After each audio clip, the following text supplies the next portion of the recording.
ধূমপান এবং মদ্যপান স্বাস্থ্যের জন্য ক্ষতিকারক। Cigarette smoking and consumption of alcohol are injurious to health. Team গল্প গুজবের পক্ষ থেকে জানানো হচ্ছে যে আমরা কোন রকমের কুসংস্কার এবং অন্ধবিশ্বাসকে প্রাধান্য দিই না।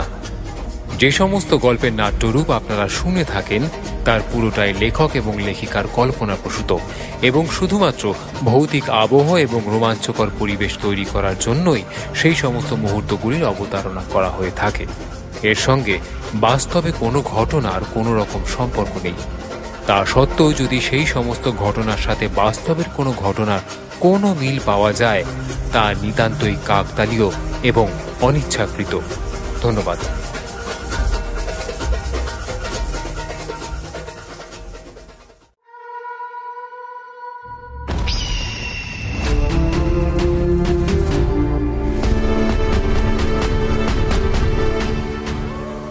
টিম গল্পগুজবের বিশেষ নিবেদন শ্রদ্ধেয় ময়ূখ চৌধুরীর কলমে ভয়ঙ্কর এবং দুর্ধর্ষ এক অভিযানের কাহিনী কায়না।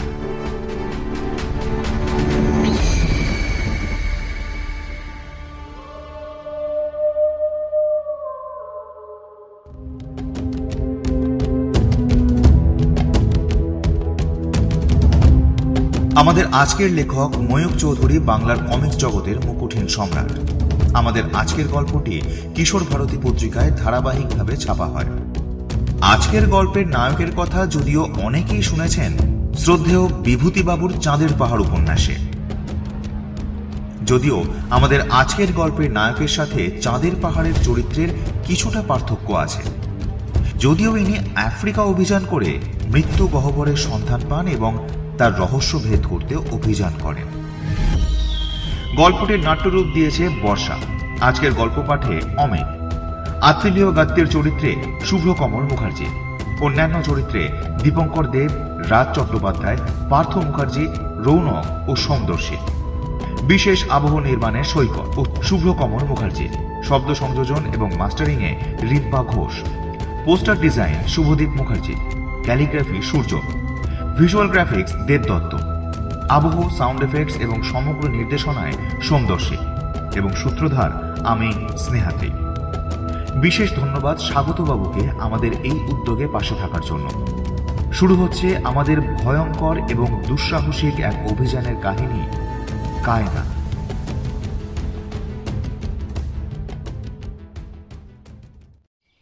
কায়না, মৃত্যু গহ্বর।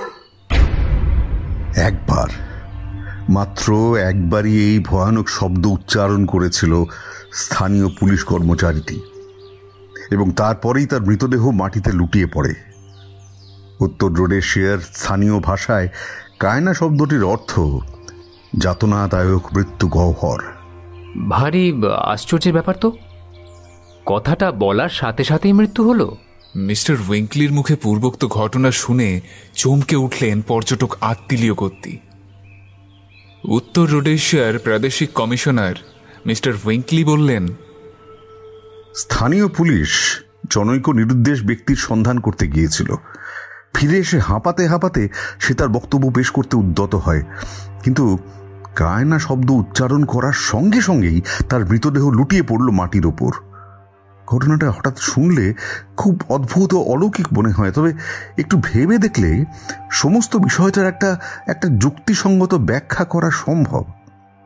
লোকটির হৃৎপিণ্ডের অবস্থা ভালো ছিল না, আর অনেকটা পথ সে দৌড়ে এসেছিল, তাই অত্যধিক পরিশ্রম উত্তেজনার ফলে দুর্বল হৃৎপিণ্ডের ক্রিয়া বন্ধ হয়ে মৃত্যু ঘটা খুব অসম্ভব নয়। আমি স্থানীয় অধিবাসীদের মুখে দুবার কায়নার নাম শুনেছি, কিন্তু প্রথমবারের মতো দ্বিতীয়বারও কায়না সম্বন্ধে কোনো জ্ঞাতব্য বিষয় আমার কানে আসেনি, কারণ সেবারেও মৃত্যু এসে অতর্কিতে বক্তার কণ্ঠ রোধ করেছিল। আচ্ছা, প্রথমবারের ঘটনা তো নাই শুনলাম, এবারে দ্বিতীয়বারের ঘটনাটা বলুন। একটি স্থানীয় বৃদ্ধার মুখে আমি দ্বিতীয়বার ওই কথাটা শুনেছিলাম। সে আমাকে জানিয়েছিল কায়নার ভিতর তার 4 পুত্র সন্তানকে নিক্ষেপ করা হয়েছে। আর কোনো কথা শোনার সুযোগ আমার হয়নি, কারণ ওইটুকু বলেই বৃদ্ধা চুপ করেছিল। ভয়ে চুপ করেছিল? না, সেই মুহূর্তেই তার মৃত্যু হয়েছিল। সে তো বৃদ্ধার মৃত্যু তাৎক্ষণিক বিষ প্রয়োগের কারণেও হতে পারে। কেউ হয়তো তাকে সেইভাবেই হত্যা করেছিল। কমিশনার উইঙ্কলি কিছুক্ষণ চুপ করে রইলেন, তারপর বললেন, আপনার সন্দেহ অমূলক। আমার মনে হয় কায়নার কথা উল্লেখ করেছিল বলেই যে বৃদ্ধার মৃত্যু হয়েছিল তা নয়, বরং ঠিক উল্টো ব্যাপারটাই ঘটেছিল। অর্থাৎ আপনি বলতে চান যে মৃত্যু আসন্ন বুঝেই ওই বৃদ্ধা কায়নার বিষয়ে উল্লেখ করতে সাহস পেয়েছিলেন? হ্যাঁ, স্থানীয় অধিবাসীদের ষষ্ঠ ইন্দ্রিয় অত্যন্ত সজাগ। আসন্ন মৃত্যুকে তারা অনুভব করতে পারে। নিজের শেষ মুহূর্তে বৃদ্ধা কায়নার রহস্য ফাঁস করে দিতে চেয়েছিল। দুর্ভাগ্যক্রমে তার কথা শেষ হবার আগেই মৃত্যু তার কণ্ঠ রোধ করে।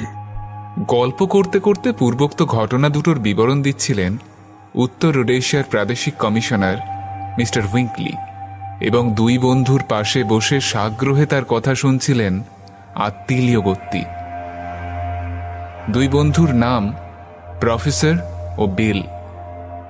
প্রথম মহাযুদ্ধের সময়ে মিত্রপক্ষের সেনাবাহিনীতে যুদ্ধ করেছিলেন কমান্ডার আত্তিলিও গত্তি। উত্তর রোডেশিয়ার একটি বিস্তীর্ণ অঞ্চলের মধ্যে অবস্থিত অনেকগুলি জলাভূমি আবিষ্কার করেছিলেন আত্তিলিও এবং তার দুই বন্ধু। শুধু তাই নয়, বিস্তীর্ণ জলাভূমিগুলোর অবস্থান নির্ণয় করার উপযুক্ত একটি মানচিত্রও তারা তৈরি করে ফেলেছিলেন। স্থানীয় গভর্নর অভিযাত্রীদের সাফল্যে খুশি হয়ে তিন বন্ধুকে নৈশভোজে নিমন্ত্রণ করেছিলেন। আহারাদির পর তারা গভর্নরের লাইব্রেরিতে এলেন কফি পান করার জন্য। প্রফেসর হঠাৎ উত্তর রোডেশিয়ার বনভূমি সম্বন্ধে একটা মন্তব্য করলেন। উত্তর রোডেশিয়ার জলাভূমিগুলো পরিদর্শন করে ফিরে আসার সময় ওই অঞ্চলের গ্রানাইট পাথর দেখে আমি উত্তেজিত হয়ে পড়ি।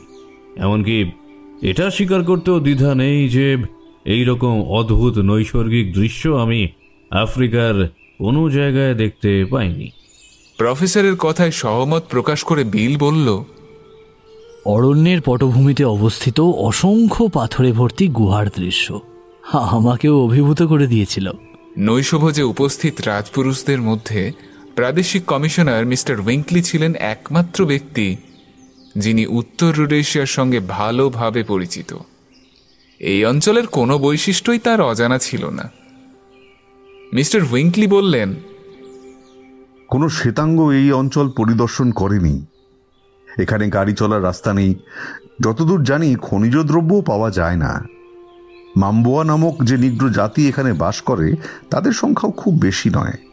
তারা লাজুক প্রকৃতির এবং শ্বেতাঙ্গদের সংস্পর্শে আসতে অনিচ্ছুক।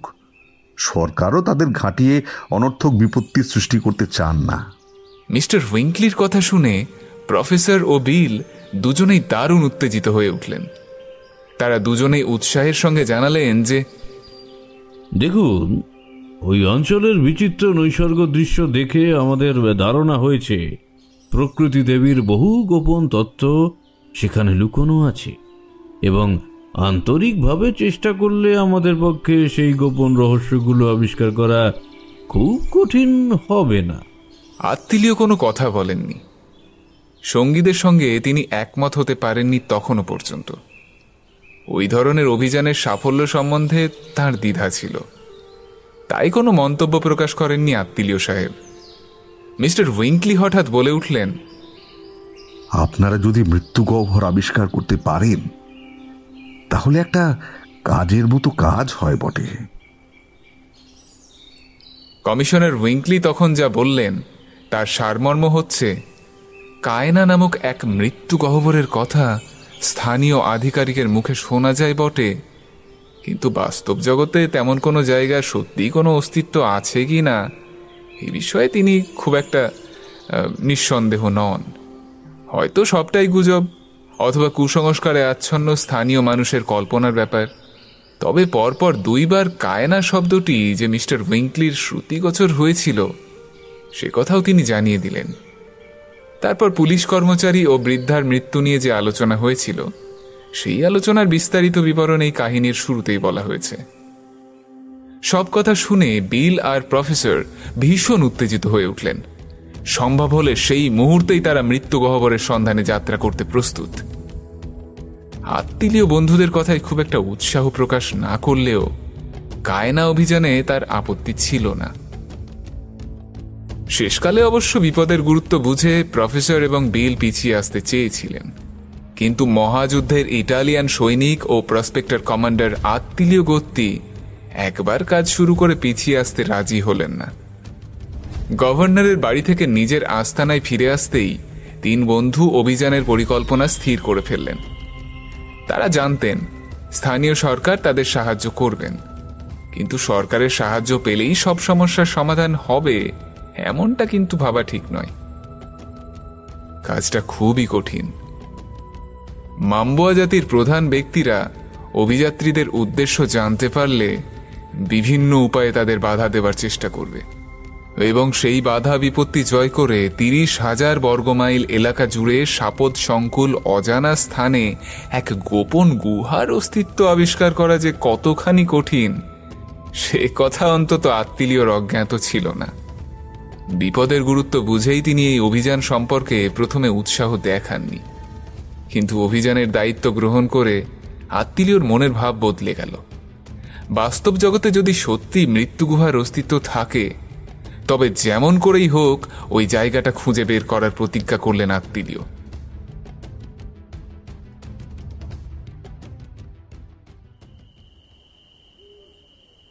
কয়েকদিন পরের কথা। সন্ধ্যার পরে তাঁবুতে বসে আছেন তিন বন্ধু। তাঁবুর পর্দা সরিয়ে রাতের খাবার নিয়ে ভিতরে প্রবেশ করল একটি ছোকরা চাকর। তিন বন্ধু লুব্ধ দৃষ্টিতে দেখলেন ছোকরার হাতের উপরের মস্ত থালাতে চিকেন কারি থেকে গরম ধোঁয়া বেরোচ্ছে। এতক্ষণ যাত্রাপথে ও যাত্রার উদ্দেশ্য নিয়েই কথা হচ্ছিল, তাই স্বাভাবিকভাবে কায়না নামটিও উচ্চারিত হচ্ছিল। কিন্তু শব্দটা কানে যেতেই ঝনঝনাত শব্দ করে অ্যালুমিনিয়ামের থালাটা ছোকরার হাত থেকে ছিটকে পড়ল মাটির উপর। দারুণ ক্রোধে চেঁচিয়ে ওঠার উপক্রম করলেন আত্মীয়, কিন্তু তার মুখ থেকে কোনো শব্দ বেরিয়ে আসার আগেই চাকরটা তীর বেগে তাঁবুর বাইরে ছুটে গিয়ে অদৃশ্য হয়ে গেল।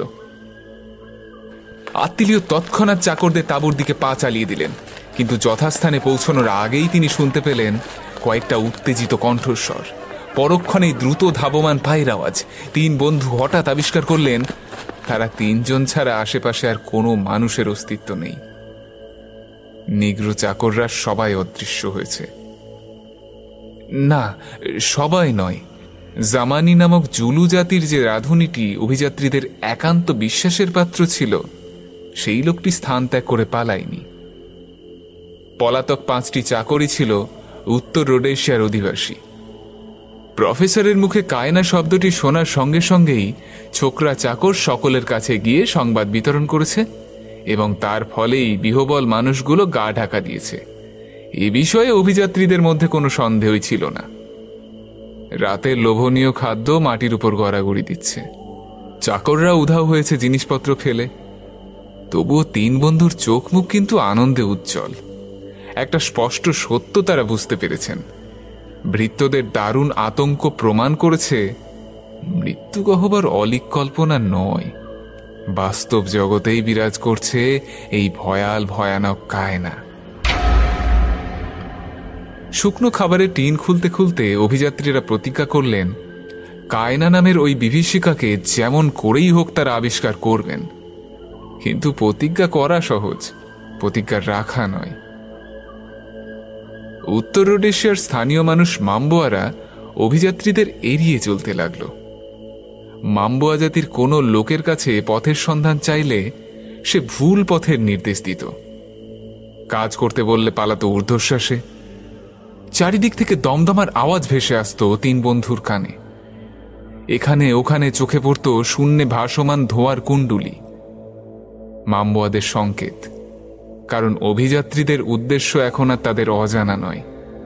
গ্রাম থেকে গ্রামান্তরে ভেসে যায় ধোঁয়ার অক্ষরে লেখা কুণ্ডুলি পাকানো দুর্বোধ্য সতর্কবাণী। সাবধান, সাদা মানুষ এসেছে মৃত্যু গহ্বরের সন্ধানে। প্রথমে দমদমার আওয়াজ ও ধোঁয়ার সাংকেতিক অর্থ সঠিকভাবে বোধগম্য না হলেও মাম্বোয়াদের মনোভাব অভিযাত্রীরা বুঝতে পেরেছিলেন ঠিকই। খুব শীঘ্রই অভিযাত্রীরা এটাও বুঝলেন মাম্বোয়া জাতি তাদের বয়কট করেছে। অবশেষে জেলা কমিশনারের সঙ্গে দেখা করে সব কথা খুলে বললেন। কমিশনার তাদের কথা শুনে সহানুভূতি প্রকাশ করলেন এবং সক্রিয়ভাবে অভিযাত্রীদের সাহায্য করতে সচেষ্ট হলেন। কিন্তু মাম্বোয়াদের মধ্যে যারা কমিশনারের একান্ত অনুগত ছিল, তারাও তার কথায় অভিযাত্রীদের দলে যোগ দিতে রাজি হল না। অবশেষে 4 জন মাম্বোয়া বন্দী অভিযাত্রীদের দলে কাজ করতে সম্মত হল। তারা বোধহয় ভেবেছিল দিনের পর দিন বন্দী অবস্থায় গাধার খাটুনি না খেটে যদি পরিশ্রমের বিনিময়ে কিছু অর্থ উপার্জন করা যায় তাহলে ক্ষতি কি। তাছাড়া ভালোভাবে কাজ করলে মুক্তির প্রতিশ্রুতি দিয়েছিল জেলা কমিশনার। অতএব বন্দী 4 জন মহা উৎসাহে অভিযাত্রীদের দলে যোগ দিল।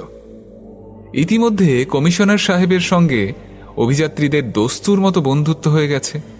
কমিশনার বেশ বুদ্ধিমান মানুষ। তিনি রটিয়ে দিলেন গুহাবাসী জন্তু জানোয়ার দেখার জন্যই অভিযাত্রীরা এই অঞ্চলে পদার্পণ করেছেন। ধাপ পাই কাজ হলো। মাম্বোয়ারা অভিযাত্রীদের সঙ্গে কিছুটা সহজভাবে মেলামেশা শুরু করলো।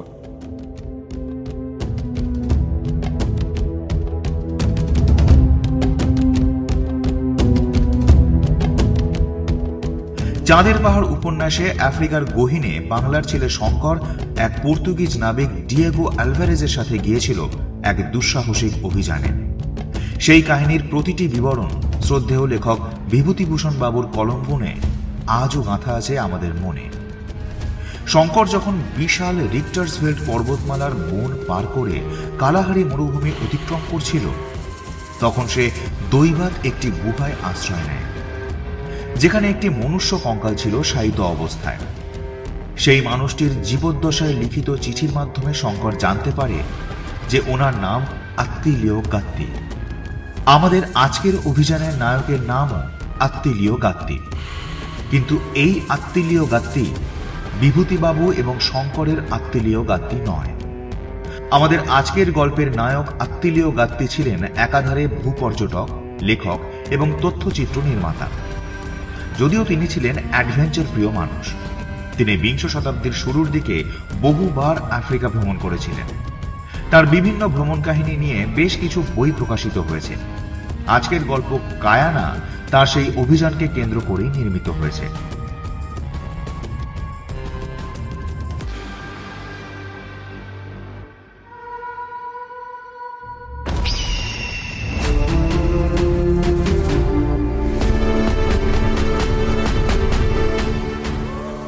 টিম গল্পগুজবের বিশেষ নিবেদন শ্রদ্ধেয় ময়ূখ চৌধুরীর কলমে ভয়ঙ্কর এবং দুর্ধর্ষ এক অভিযানের কাহিনী কায়না।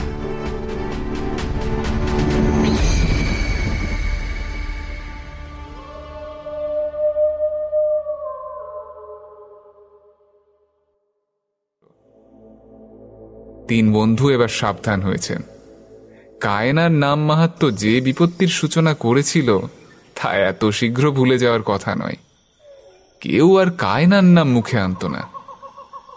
এই অভিযান ভালোভাবে চালানোর জন্য একটা মানচিত্রের প্রয়োজন ছিল, কিন্তু তেমন কিছু কোথাও পাওয়া গেল না বলে অভিযাত্রীরা ঠিক করলেন তারা নিজেরাই এলাকাটা পরিদর্শন করে একটা চলনসই মানচিত্রের খসড়া তৈরি করে নেবেন। কাজটা 2-4 দিনের মধ্যে হওয়ার নয়, বেশ সময় সাপেক্ষ ব্যাপার। তাই যে কয়টা দিন ওটা তৈরি না হয় সেই কয়দিনের জন্য একটা স্থায়ী আস্তানার প্রয়োজন। অতএব স্থায়ীভাবে একটা তাঁবু খাটানো হলো। তাঁবুটা যেখানে পাতা হয়েছিল সেই জায়গাটার চারিদিকে পড়েছিল অজস্র গ্রানাইট পাথর। সমস্ত অঞ্চলটা যেন গ্রানাইট পাথরের রাজত্ব। যেদিকে চোখ যায় খালি পাথর আর পাথর। একটা তাঁবু খাটিয়েই কাজ শেষ হলো না। জিনিসপত্র, সাজ সরঞ্জাম মজুত করার জন্য কয়েকটা কুঁড়ে ঘর দরকার। কিন্তু শক্ত পাথুরে মাটির উপর খুঁটি পুঁতে ঘর তোলা কি 2-4 জনের কাজ? তাছাড়া বাক্সবন্দি অজস্র সাজ সরঞ্জাম বহন করার জন্যও তো কিছু লোক দরকার। খুঁটিনাটি আরও যেসব কাজ ছিল তার জন্যও লোক চাই। অর্থাৎ বেশ কিছু জনমজুর না হলে অভিযাত্রীদের আর চলছে না। 3 বন্ধুর সঙ্গে যে 4 জন মাম্বোয়া বন্দী কাজ করার জন্য এসেছিল তাদের এবার পদোন্নতি ঘটল। খাটুনির কাজ থেকে মুক্তি দিয়ে আত্মীয় তাদের জন্মজুর সংগ্রহের কাজে নিযুক্ত করলেন। তারা হয়ে গেল রিক্রুটিং অফিসার। কাজটা তাদের খুব পছন্দ হয়েছিল এবং ওই কাজে তারা যথেষ্ট সাফল্য অর্জন করেছিল। মোটা অঙ্কের পারিশ্রমিক এবং নানা রকমের উপহার পেয়ে মাম্বোয়ারা ভারী খুশি। সেই সংবাদ চারিদিকে ছড়িয়ে পড়তেই লুব্ধ জনতার স্রোত এমনভাবে বাড়তে লাগলো যে মাসখানেক পরেই অভিযাত্রীরা দেখলেন লোকের অভাবে বিপন্ন হওয়ার কোনো কারণ আর নেই। মাম্বোয়ারা খুব মন দিয়ে কাজ করতে লাগলো। ওদের সর্দার অভিযাত্রীদের জানালো তার প্রজাদের মধ্যে 4 জনকে তারা বন্দি দশা থেকে মুক্ত করেছিলেন বলে সে ব্যক্তিগতভাবে তাদের কাছে কৃতজ্ঞ এবং সব রকমে তাদের সাহায্য করতে সে প্রস্তুত। বন্দি 4 জন স্থানীয় মানুষ, অন্তত শতাধিক গুহার অস্তিত্ব সম্পর্কে তারা ওয়াকিবহাল। তবু যদি প্রয়োজন হয় সর্দার নিজে তাদের সাহায্য করবে, অবশ্য যদি তারা সাহায্যের কোনো প্রয়োজন অনুভব করেন। বিল ও প্রফেসর মাম্বোয়া সর্দারের এহেন কথায় ও ব্যবহারে অত্যন্ত আনন্দিত হলেন, কিন্তু আত্মীয়র মনে খটকা লাগলো। মনে মনে ভাবলেন হঠাৎ মাম্বোয়ারা তাদের সাহায্য করার জন্য এতটা ব্যাকুল কেন হয়ে উঠল? এই অতিভক্তি চোরের লক্ষণ নয় তো? তবুও আত্মীয় বন্ধুদের কাছে তার সন্দেহ প্রকাশ করলেন না, মনের কথা মনেই চেপে রাখলেন। অভিযানের কাজ সুশৃঙ্খলভাবে চালানোর জন্য অভিযাত্রীরা পরামর্শ করতে বসলেন। পরামর্শের ফলে স্থির হল প্রত্যেক দিন 3 বন্ধু 3 দিকে যাবেন। বন্দি মাম্বোয়া 4 জনের মধ্যে 2 জন যাবে প্রফেসরের সঙ্গে আর 2 জন যাবে বিলের সঙ্গে, এবং জামানি নামক জুলু অনুচরটি থাকবে আত্মীয়র সঙ্গে। অল্প সময়ের মধ্যে একটা বিরাট এলাকা পরিদর্শন করার পক্ষে ওই পরিকল্পনা খুবই উপযোগী ছিল, এ বিষয়ে কোনো সন্দেহ নেই। কিন্তু ব্যক্তিগত নিরাপত্তার কথা ভাবতে গেলে বলতে হয় পরিকল্পনাটা ছিল অতিশয় মারাত্মক। কারণ গুহার মধ্যে প্রবেশ করে অভিযাত্রীদের মধ্যে কোনো একজন যদি হিংস্র জন্তুর সম্মুখীন হন, তবে সম্পূর্ণ এককভাবেই তাকে আত্মরক্ষার চেষ্টা করতে হবে। নিগ্রোদের মধ্যে কেউ গুহার ভিতরে প্রবেশ করতে চাইবে না, তারা অপেক্ষা করবে গুহার বাইরে, এবং গুহার ভিতর থেকে হঠাৎ কোনো বন্য জন্তুর হিংস্র গর্জন কানে এলে তারা যে পা দুটোর দ্রুত ব্যবহার না করে যথাস্থানে দাঁড়িয়ে থাকবে এমন নিশ্চয়তা আছে কি?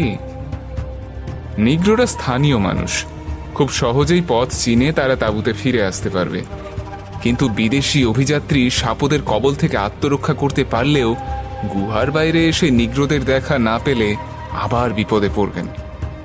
ছোট বড় অসংখ্য গ্রানাইট পাথরের দুর্গ, সুড়ঙ্গ আর গোলকধাঁধা ভেদ করে তার পক্ষে সঠিক পথের নিশানা ধরে তাঁবুতে ফিরে আসা প্রায় অসম্ভব। এইসব বিপদের সম্ভাবনা তুচ্ছ করেই অভিযাত্রীরা অনুসন্ধানের কাজ চালিয়ে যেতে লাগলেন।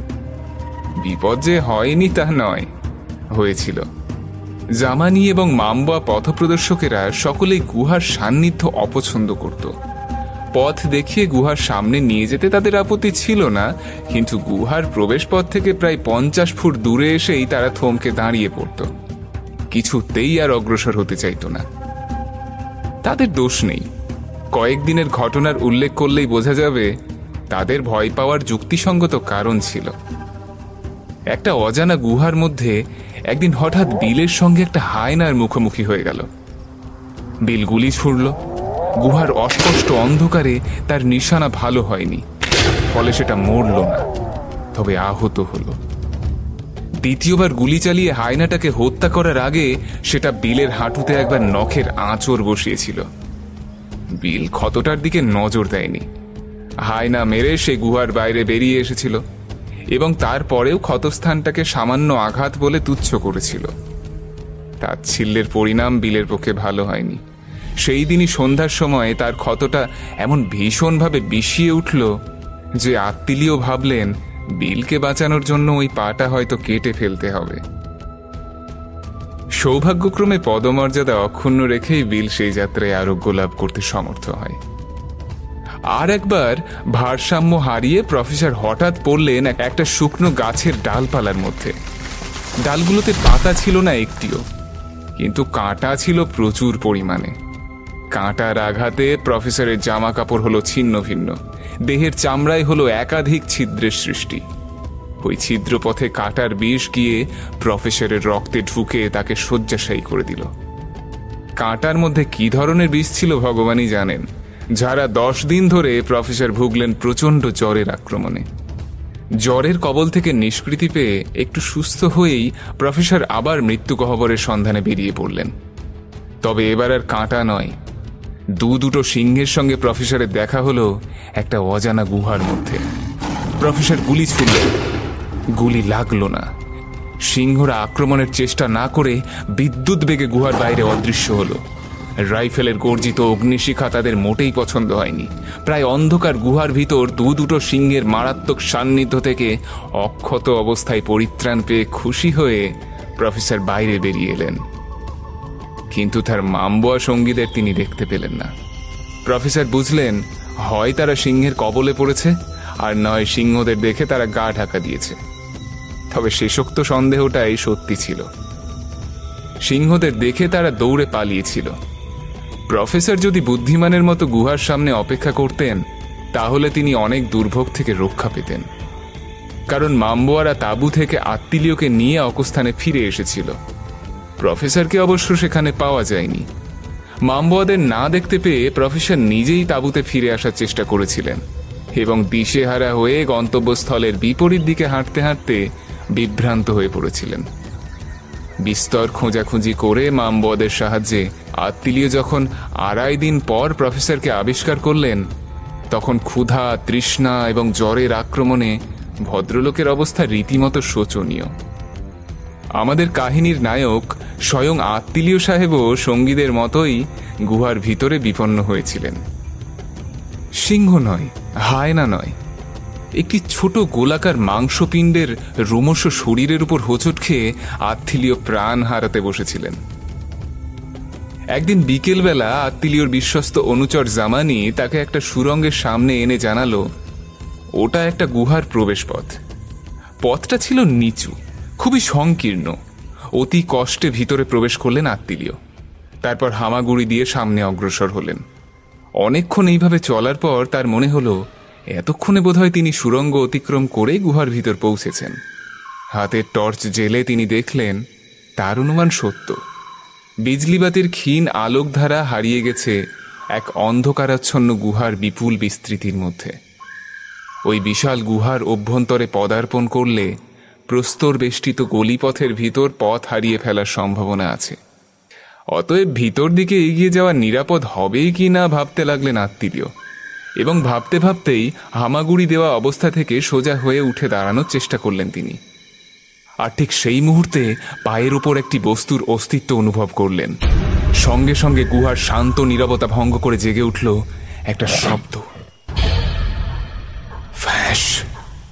পরক্ষণেই জুতোর চামড়ার উপর ধারালো বস্তুর সংঘাতের শব্দ। টর্চের আলোটা তাড়াতাড়ি ঘুরিয়ে পায়ের উপর ফেলে আত্মীয় দেখলেন তার জুতোর সঙ্গে আঠার মতো লেগে আছে হলুদের উপর কালো ছাপ ছাপ বসানো রোমশ একটা ফুটবল। সেই অতি জীবন্ত ও অতি ক্রুদ্ধ ফুটবলের মতো গোলাকার বস্তুটির ভিতর থেকে বেরিয়ে আসছে মার্জার কণ্ঠের গর্জন ধ্বনি, সঙ্গে জুতোর ওপর ধারালো নখের আঁচড় কাটার শব্দ। লেপার্ড, তবে এটা একটা বাচ্চা। বিড়াল জাতীয় জীবের স্বভাব অনুযায়ী বাচ্চাটার সমস্ত দেহটাকে গোল করে পাকিয়ে আত্মীয়র জুতোটাকে চেপে ধরেছে এবং তীক্ষ্ণ নখের আঘাতে ছিঁড়ে ফেলার চেষ্টা করছে মোটা হান্টিং বুটের চামড়া। বাচ্চাটার চেষ্টা সফল হতো কিনা বলা মুশকিল, কিন্তু আত্মীয় তাকে সেই সুযোগ দিলেন না। সজোরে লাথি মেরে বাচ্চাটাকে দূরে সরিয়ে দিলেন। জন্তুটার ছিটকে পড়ার আওয়াজ শোনা গেল। অন্ধকার গুহার গর্ভে সাপদ শিশুর ছোট্ট শরীরটা আত্মীয়র দৃষ্টিগোচর হলো না, কিন্তু রুষ্ট প্রতিবাদ ভেসে এলো তার কানে। ফ্যাঁস ফ্যাঁস শব্দে বাচ্চাটা তার বিরক্তি ও ক্রোধ জানিয়ে দিচ্ছে। আচম্বিতে সেই শব্দে সাড়া দিয়ে গর্জে উঠল আরো অনেকগুলো বাচ্চা লেপার্ড। ফ্যাঁস ফ্যাঁস ফ্যাঁস। অন্ধকারের ভিতর সাপদ শিশুগুলোর অস্তিত্ব আবিষ্কার করতে পারলেন না আত্মীয়। কেবল তাদের ক্রুদ্ধ বিড়ালের মতো গর্জন ধ্বনি তার কানে ভেসে আসতে লাগলো। আত্মীয় ভয় পেলেন। অনেকটা লেপার্ডের মতো দেখতে চিতা নামক জন্তুটি আফ্রিকার জঙ্গলে বসবাস করে। সেই চিতার বাচ্চা দেখলে তিনি ভয় পেতেন না, কিন্তু আত্মিলিওর অভিজ্ঞ চোখ ভুল করেনি। জন্তুটা চিতার বাচ্চা নয়, লেপার্ড শিশুই বটে। চিতা ভীরু জানোয়ার, কিন্তু লেপার্ড হিংস্র, ভয়ঙ্কর। যে কোনো জায়গায় যে কোনো লেপার্ড মানুষের পক্ষে বিপজ্জনক। বিশেষ করে বাচ্চার বিপদের আশঙ্কায় অন্ধকার গুহার ভিতর ক্ষিপ্ত লেপার্ড জননীর আক্রমণ যে কতখানি মারাত্মক হতে পারে সে কথা অনুমান করে আত্মিলিওর মতো দুঃসাহসী মানুষও ভয় পেয়েছিলেন। তিনি বুঝেছিলেন দিনের বেলা অন্ধকার গুহার আশ্রয় ছেড়ে বাচ্চাদের মা বড় লেপার্ডটা বাইরে বেড়াতে যাবেন না।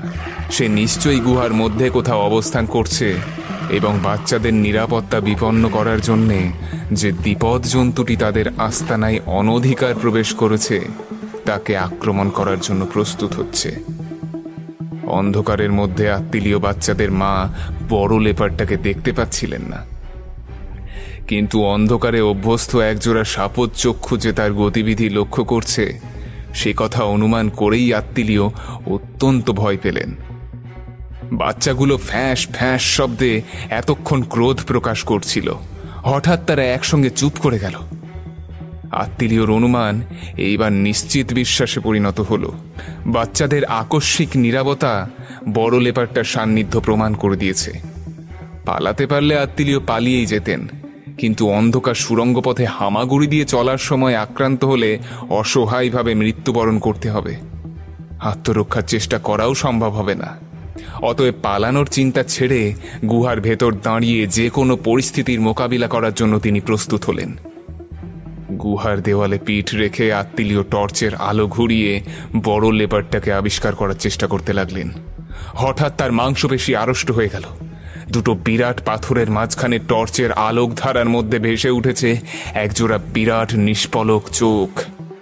চোখ দুটো গোল, সবুজ এবং জ্বলন্ত। মা লেপার্ড।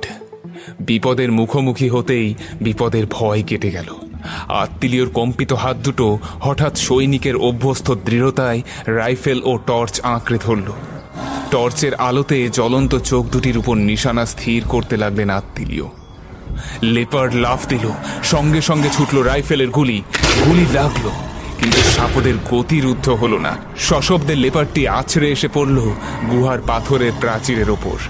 সাপদের নিশানা ভুল হয়নি, কিন্তু আত্মিলিও স্থান পরিবর্তন করে নিয়েছেন বিদ্যুৎ বেগে। লেপার্ড দ্বিতীয়বার আক্রমণ করার তোড়জোড় করতে লাগলো। 1, 2, 3 আবার লাফ দিল জন্তুটা, কিন্তু আত্মিলিও তৈরি ছিলেন। সাথে সাথে এবারে তার হাতের মানলিখার রাইফেলটি গুলির জন্তুটার মস্তিষ্ক ভেদ করে তাকে মৃত্যুশয্যায় শুইয়ে দিল। তীব্র উত্তেজনায় আত্মিলিও তখনও হাঁপাচ্ছেন। টর্চের আলো ফেলে জন্তুটার মৃত্যু সম্বন্ধে নিশ্চিত হতেই আত্মিলিও বড় ক্লান্ত বোধ করলেন। কিন্তু ওই বিপজ্জনক গুহার মধ্যে বিশ্রাম করার ইচ্ছে তার ছিল না। সুড়ঙ্গের মুখে ঝাঁপিয়ে পড়ে তিনি দ্রুত বেগে হামাগুড়ি দিতে লাগলেন এবং কিছুক্ষণ পরেই গুহার বাইরে এসে প্রখর সূর্যালোকের নিচে দাঁড়িয়ে স্বস্তির নিঃশ্বাস ফেললেন। আত্মিলিও বাইরে অপেক্ষারত জামানির কাছে এসে সবিস্তারে ঘটনার বর্ণনা করলেন এবং তাকে বললেন, একটা কাজ করো তো জামানি, লেপারের দেহটা গুহা থেকে নিয়ে এসো আর তার চামড়াটা ছাড়িয়ে ফেলো, ওটা সঙ্গে নিয়ে যাব। জামানি এতদিন আত্মিলিওর সাথে রয়েছে। সে কখনো তার কোনো কথা অমান্য করেনি, কিন্তু এই প্রথম সে তার প্রভুর আদেশ অমান্য করল। সে কিছুতেই মৃত লেপার্ডের দেহ থেকে চামড়া ছাড়িয়ে নিতে রাজি হল না।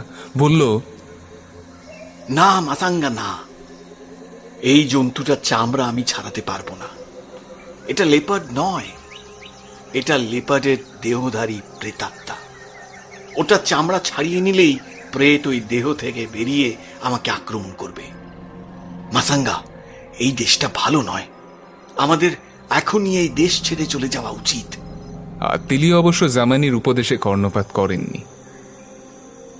মামবুয়াদের সন্দেহ চলে গেছে। অভিযাত্রীরা এখন তাদের আস্থা ও বিশ্বাস অর্জন করেছেন। তাদের এখন ধারণা হয়েছে অভিযাত্রীরা কেবল গুহার ভেতর জন্তু জানোয়ার দেখার পাগলামির শখ মেটাবার জন্য এখানে এসেছে। তবে এই ধরনের পাগলামিকে প্রশ্রয় দিতে তাদের আপত্তি নেই।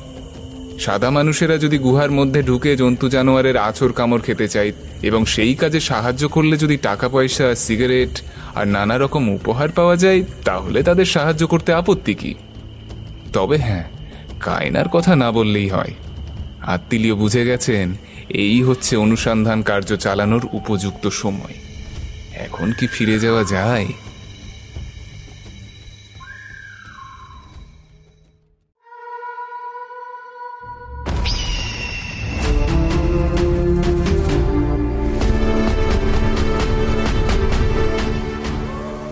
টিম গল্পগুজবের বিশেষ নিবেদন শ্রদ্ধেয় ময়ূখ চৌধুরীর কলমে ভয়ঙ্কর এবং দুর্ধর্ষ এক অভিযানের কাহিনী কায়না।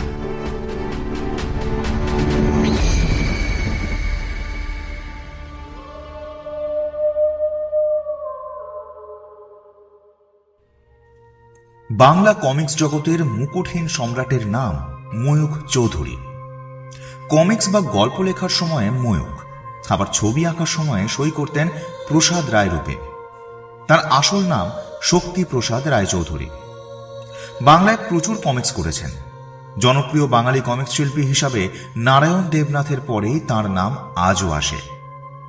বাংলার প্রথম অ্যাকশন কমিক্স ঋণ শোধ, যা সন্দেশ পত্রিকায় 1962 সালে প্রকাশিত হয়েছিল, তা ছিল তাঁরই সৃষ্টি। কমিক্সের পাশাপাশি ময়ূখ চৌধুরী লিখেছেন ও অনুবাদ করে গেছেন বেশ কিছু অ্যাডভেঞ্চার গল্প। বন্যপ্রাণী সংক্রান্ত গল্প লিখতে বা সেসব গল্পের ছবি আঁকতে ময়ূখ খুব ভালোবাসতেন। তার ইলাস্ট্রেশনগুলি হতো একেবারে জীবন্ত।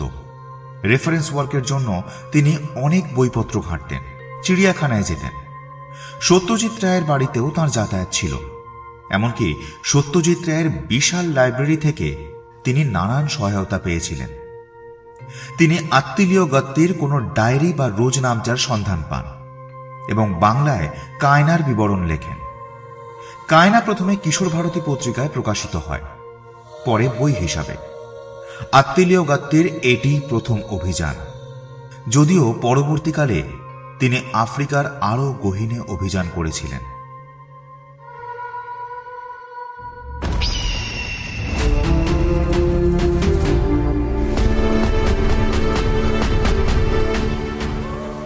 টিম গল্পগুজবের বিশেষ নিবেদন শ্রদ্ধেয় ময়ূখ চৌধুরীর কলমে ভয়ঙ্কর এবং দুর্ধর্ষ এক অভিযানের কাহিনী কায়না।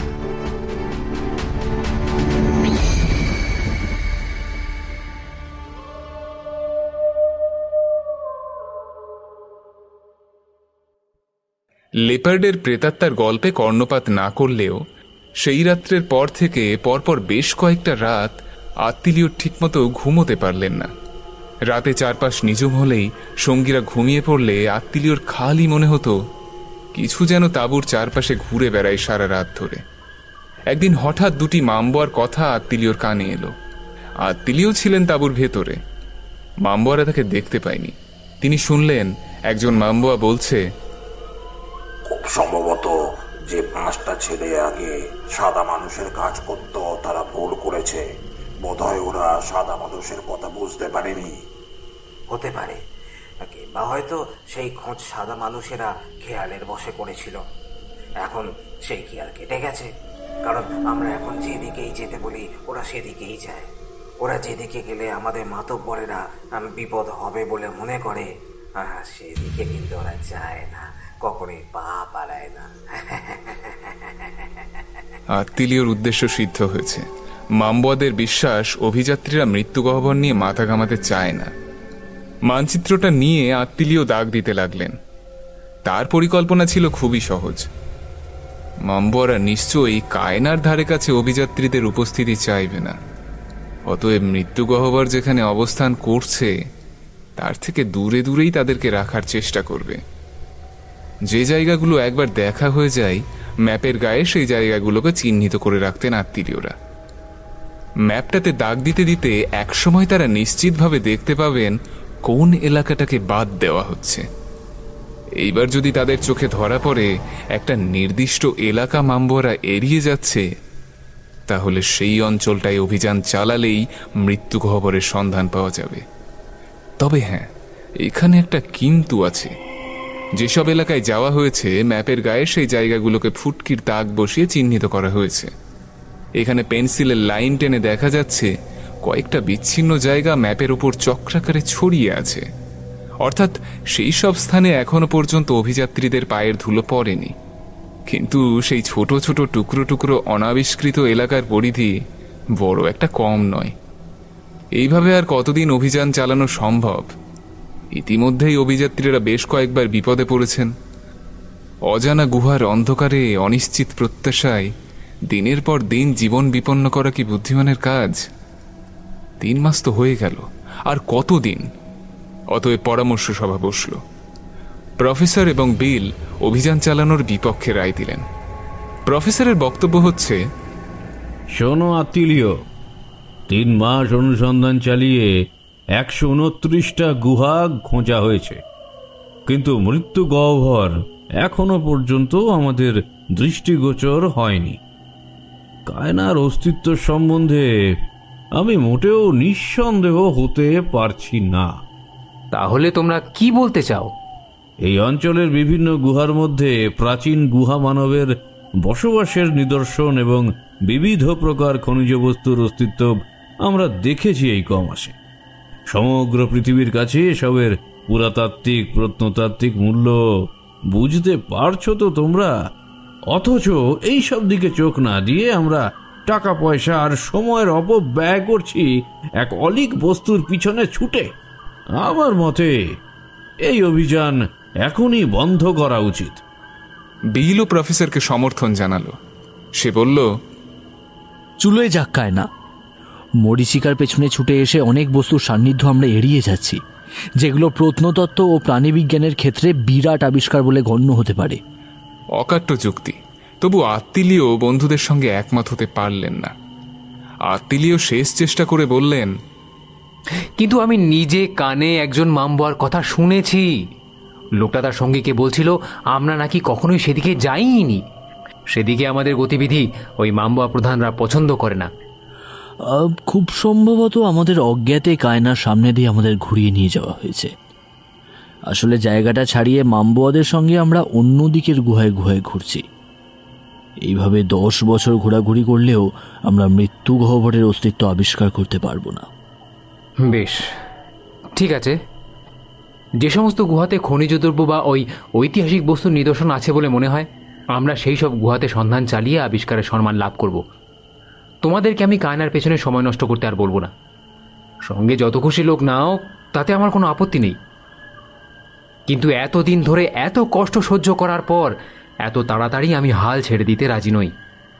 অন্তত আরও 1 মাস আমি দেখব। এই নির্দিষ্ট 1 মাসের মধ্যে যদি কোনো ফল না পাই, তাহলে আমি কথা দিচ্ছি আমি কায়না অভিযানে ইস্তফা দেব। আত্মীয়র প্রস্তাবে কারো আপত্তি হল না। প্রসঙ্গত 1928 খ্রিস্টাব্দের 14 সেপ্টেম্বর এই প্রস্তাব গৃহীত হয়। পরের দিন অর্থাৎ 15 সেপ্টেম্বর স্বয়ং মামবোয়া সর্দার আত্মীয় সাহেবের সঙ্গী হল। ইতিপূর্বে সর্দার তাদের উপদেশ নির্দেশ দিয়েছে কোথায় কোন পথে গেলে নতুন নতুন গুহার সন্ধান পাওয়া যাবে, জানিয়েছে। কিন্তু সে ব্যক্তিগতভাবে কখনো অভিযাত্রীদের সঙ্গী হয়নি। খুব সম্ভবত সে বুঝেছিল অভিযাত্রীরা শীঘ্রই তাদের দেশ ছেড়ে বিদায় নেবেন। সর্দারের সঙ্গে কয়েকজন মামবোয়া অনুচর ছিল। তারা সকলেই বিভিন্ন গুহার সন্ধান দিয়ে আত্মীয়কে সাহায্য করতে চাইল। উৎসাহের আধিক্যে আত্মীয় সেদিন 13টা নতুন গুহা পরিদর্শন করে ফেললেন। একদিনে এতগুলো গুহা অভিযাত্রীদের মধ্যে কেউ ইতিপূর্বে পরিদর্শন করতে পারেননি। 14 নম্বর গুহাটার মুখে যখন আত্মীয় পৌঁছলেন, তখন সন্ধ্যা প্রায় আগত। অস্পষ্ট অন্ধকারের প্রলেপ পড়েছে পৃথিবীর বুকে। আত্মীয় 14 নম্বর গুহার মধ্যে প্রবেশ করলেন। সঙ্গীরা গুহার বাইরে দাঁড়িয়ে অপেক্ষা করতে লাগলো। গুহার মধ্যে তখন অস্পষ্ট অন্ধকার। কিছুক্ষণ সেই অন্ধকারে থাকলে চোখ সয়ে যায়। তখন সবসময় টর্চ জেলে রাখার প্রয়োজন পড়ে না। আত্মীয় টর্চ না জেলেই গুহার মধ্যে বেশ খানিকটা চলে গিয়েছিলেন। এসব সময়ে মানুষের বুদ্ধি শক্তির সাথে আরও একটা জিনিস কাজ করে, আর তার নাম হলো ষষ্ঠ ইন্দ্রিয়। আত্মীয় ষষ্ঠ ইন্দ্রিয় যেন হঠাৎ সজাগ হয়ে উঠল এবং তাকে সামনে এগোতে বাধা দিল। আত্মীয় থেমে গেলেন ওখানেই। পকেট থেকে টর্চটা বের করে জেলে একটু এদিক ওদিক করে সামনে ধরতেই তার হাতটা কেঁপে উঠল। দেখলেন আবছা আলো অন্ধকারের ভিতর থেকে তার দিকে ক্রূর দৃষ্টিতে তাকিয়ে আছে জাজল্যমান দুটো চোখ। স্থির হলেন আত্মীয়। টর্চের ভাঙা আলোয় অনতি দূরে দেখতে পেলেন একটা বিরাট সর্পদানব পাইথন। এত মোটা আর এত লম্বা সাপ কখনো দেখেননি তিনি। বুঝলেন সামান্য ভুলেই মৃত্যু সুনিশ্চিত। চকিতে রাইফেল তুলে গুলি চালালেন। গুলির নিশানা অব্যর্থ। পাইথনের মাথা উড়ে গেল ছিন্ন ভিন্ন হয়ে। কিন্তু মুন্ডহীন বিরাট শরীরটা মৃত্যু যাতনায় আত্মীয়র চারপাশে আছড়ে পড়তে লাগলো, যেন এক একটা অতিকায় চাবুকের মতো। অজগর জাতীয় বিরাটাকার সরীসৃপের দেহ মৃত্যুর পরেও বেশ কিছুক্ষণ অন্ধ আক্ষেপে কুণ্ডুলির পর কুণ্ডুলি পাকিয়ে ছটফট করতে থাকে। এই সাপটাও তেমনই করছিল। কিন্তু এমন হঠাৎ উত্তেজনায় বোধহয় আত্মীয়র বুদ্ধিভ্রংশ হলো। সেখান থেকে ছুটে পালিয়ে যাবার বদলে, মৃতপ্রায় সাপের লেজের আঘাত থেকে নিজেকে বাঁচানোর চেষ্টা করার বদলে সেখানে দাঁড়িয়েই তিনি বারবার গুলি চালিয়ে সরীসৃপের অন্তিম আস্ফালনকে স্তব্ধ করে দেওয়ার চেষ্টা করতে লাগলেন। বিরাট লম্বা এবং মোটা একটা সর্পিল দেহ যদি চাবুকের মতো সজোরে কোনো মানুষের গায়ে আছড়ে পড়ে, তাহলে মানুষটার যে অবস্থা হয়, আত্মীয় সাহেবেরও সেই অবস্থাই হলো। জ্ঞান হারিয়ে ফেলার আগে ক্ষণিকের জন্য তিনি অনুভব করলেন একটা মস্ত পাহাড় যেন তার উপর ভেঙে পড়ছে। পরক্ষণেই তার চৈতন্যকে লুপ্ত করে নামল মূর্ছার অন্ধকার।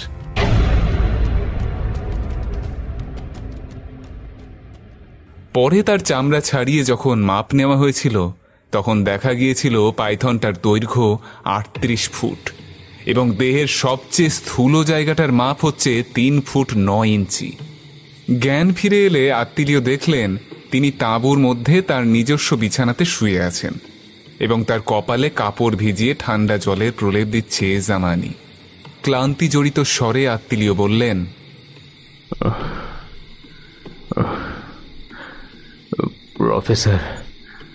প্রফেসর আর বিলকে একটু ডেকে দাও জামানি। তাকে চোখ মেলে চাইতে দেখে মহা খুশি জামানি। একগাল হেসে সে জানালো, হ্যাঁ, ওরা দুজনই বাইরে গেছেন মাসাঙ্গা, কিন্তু আপনার এখন একেবারেই কথা বলা উচিত নয়।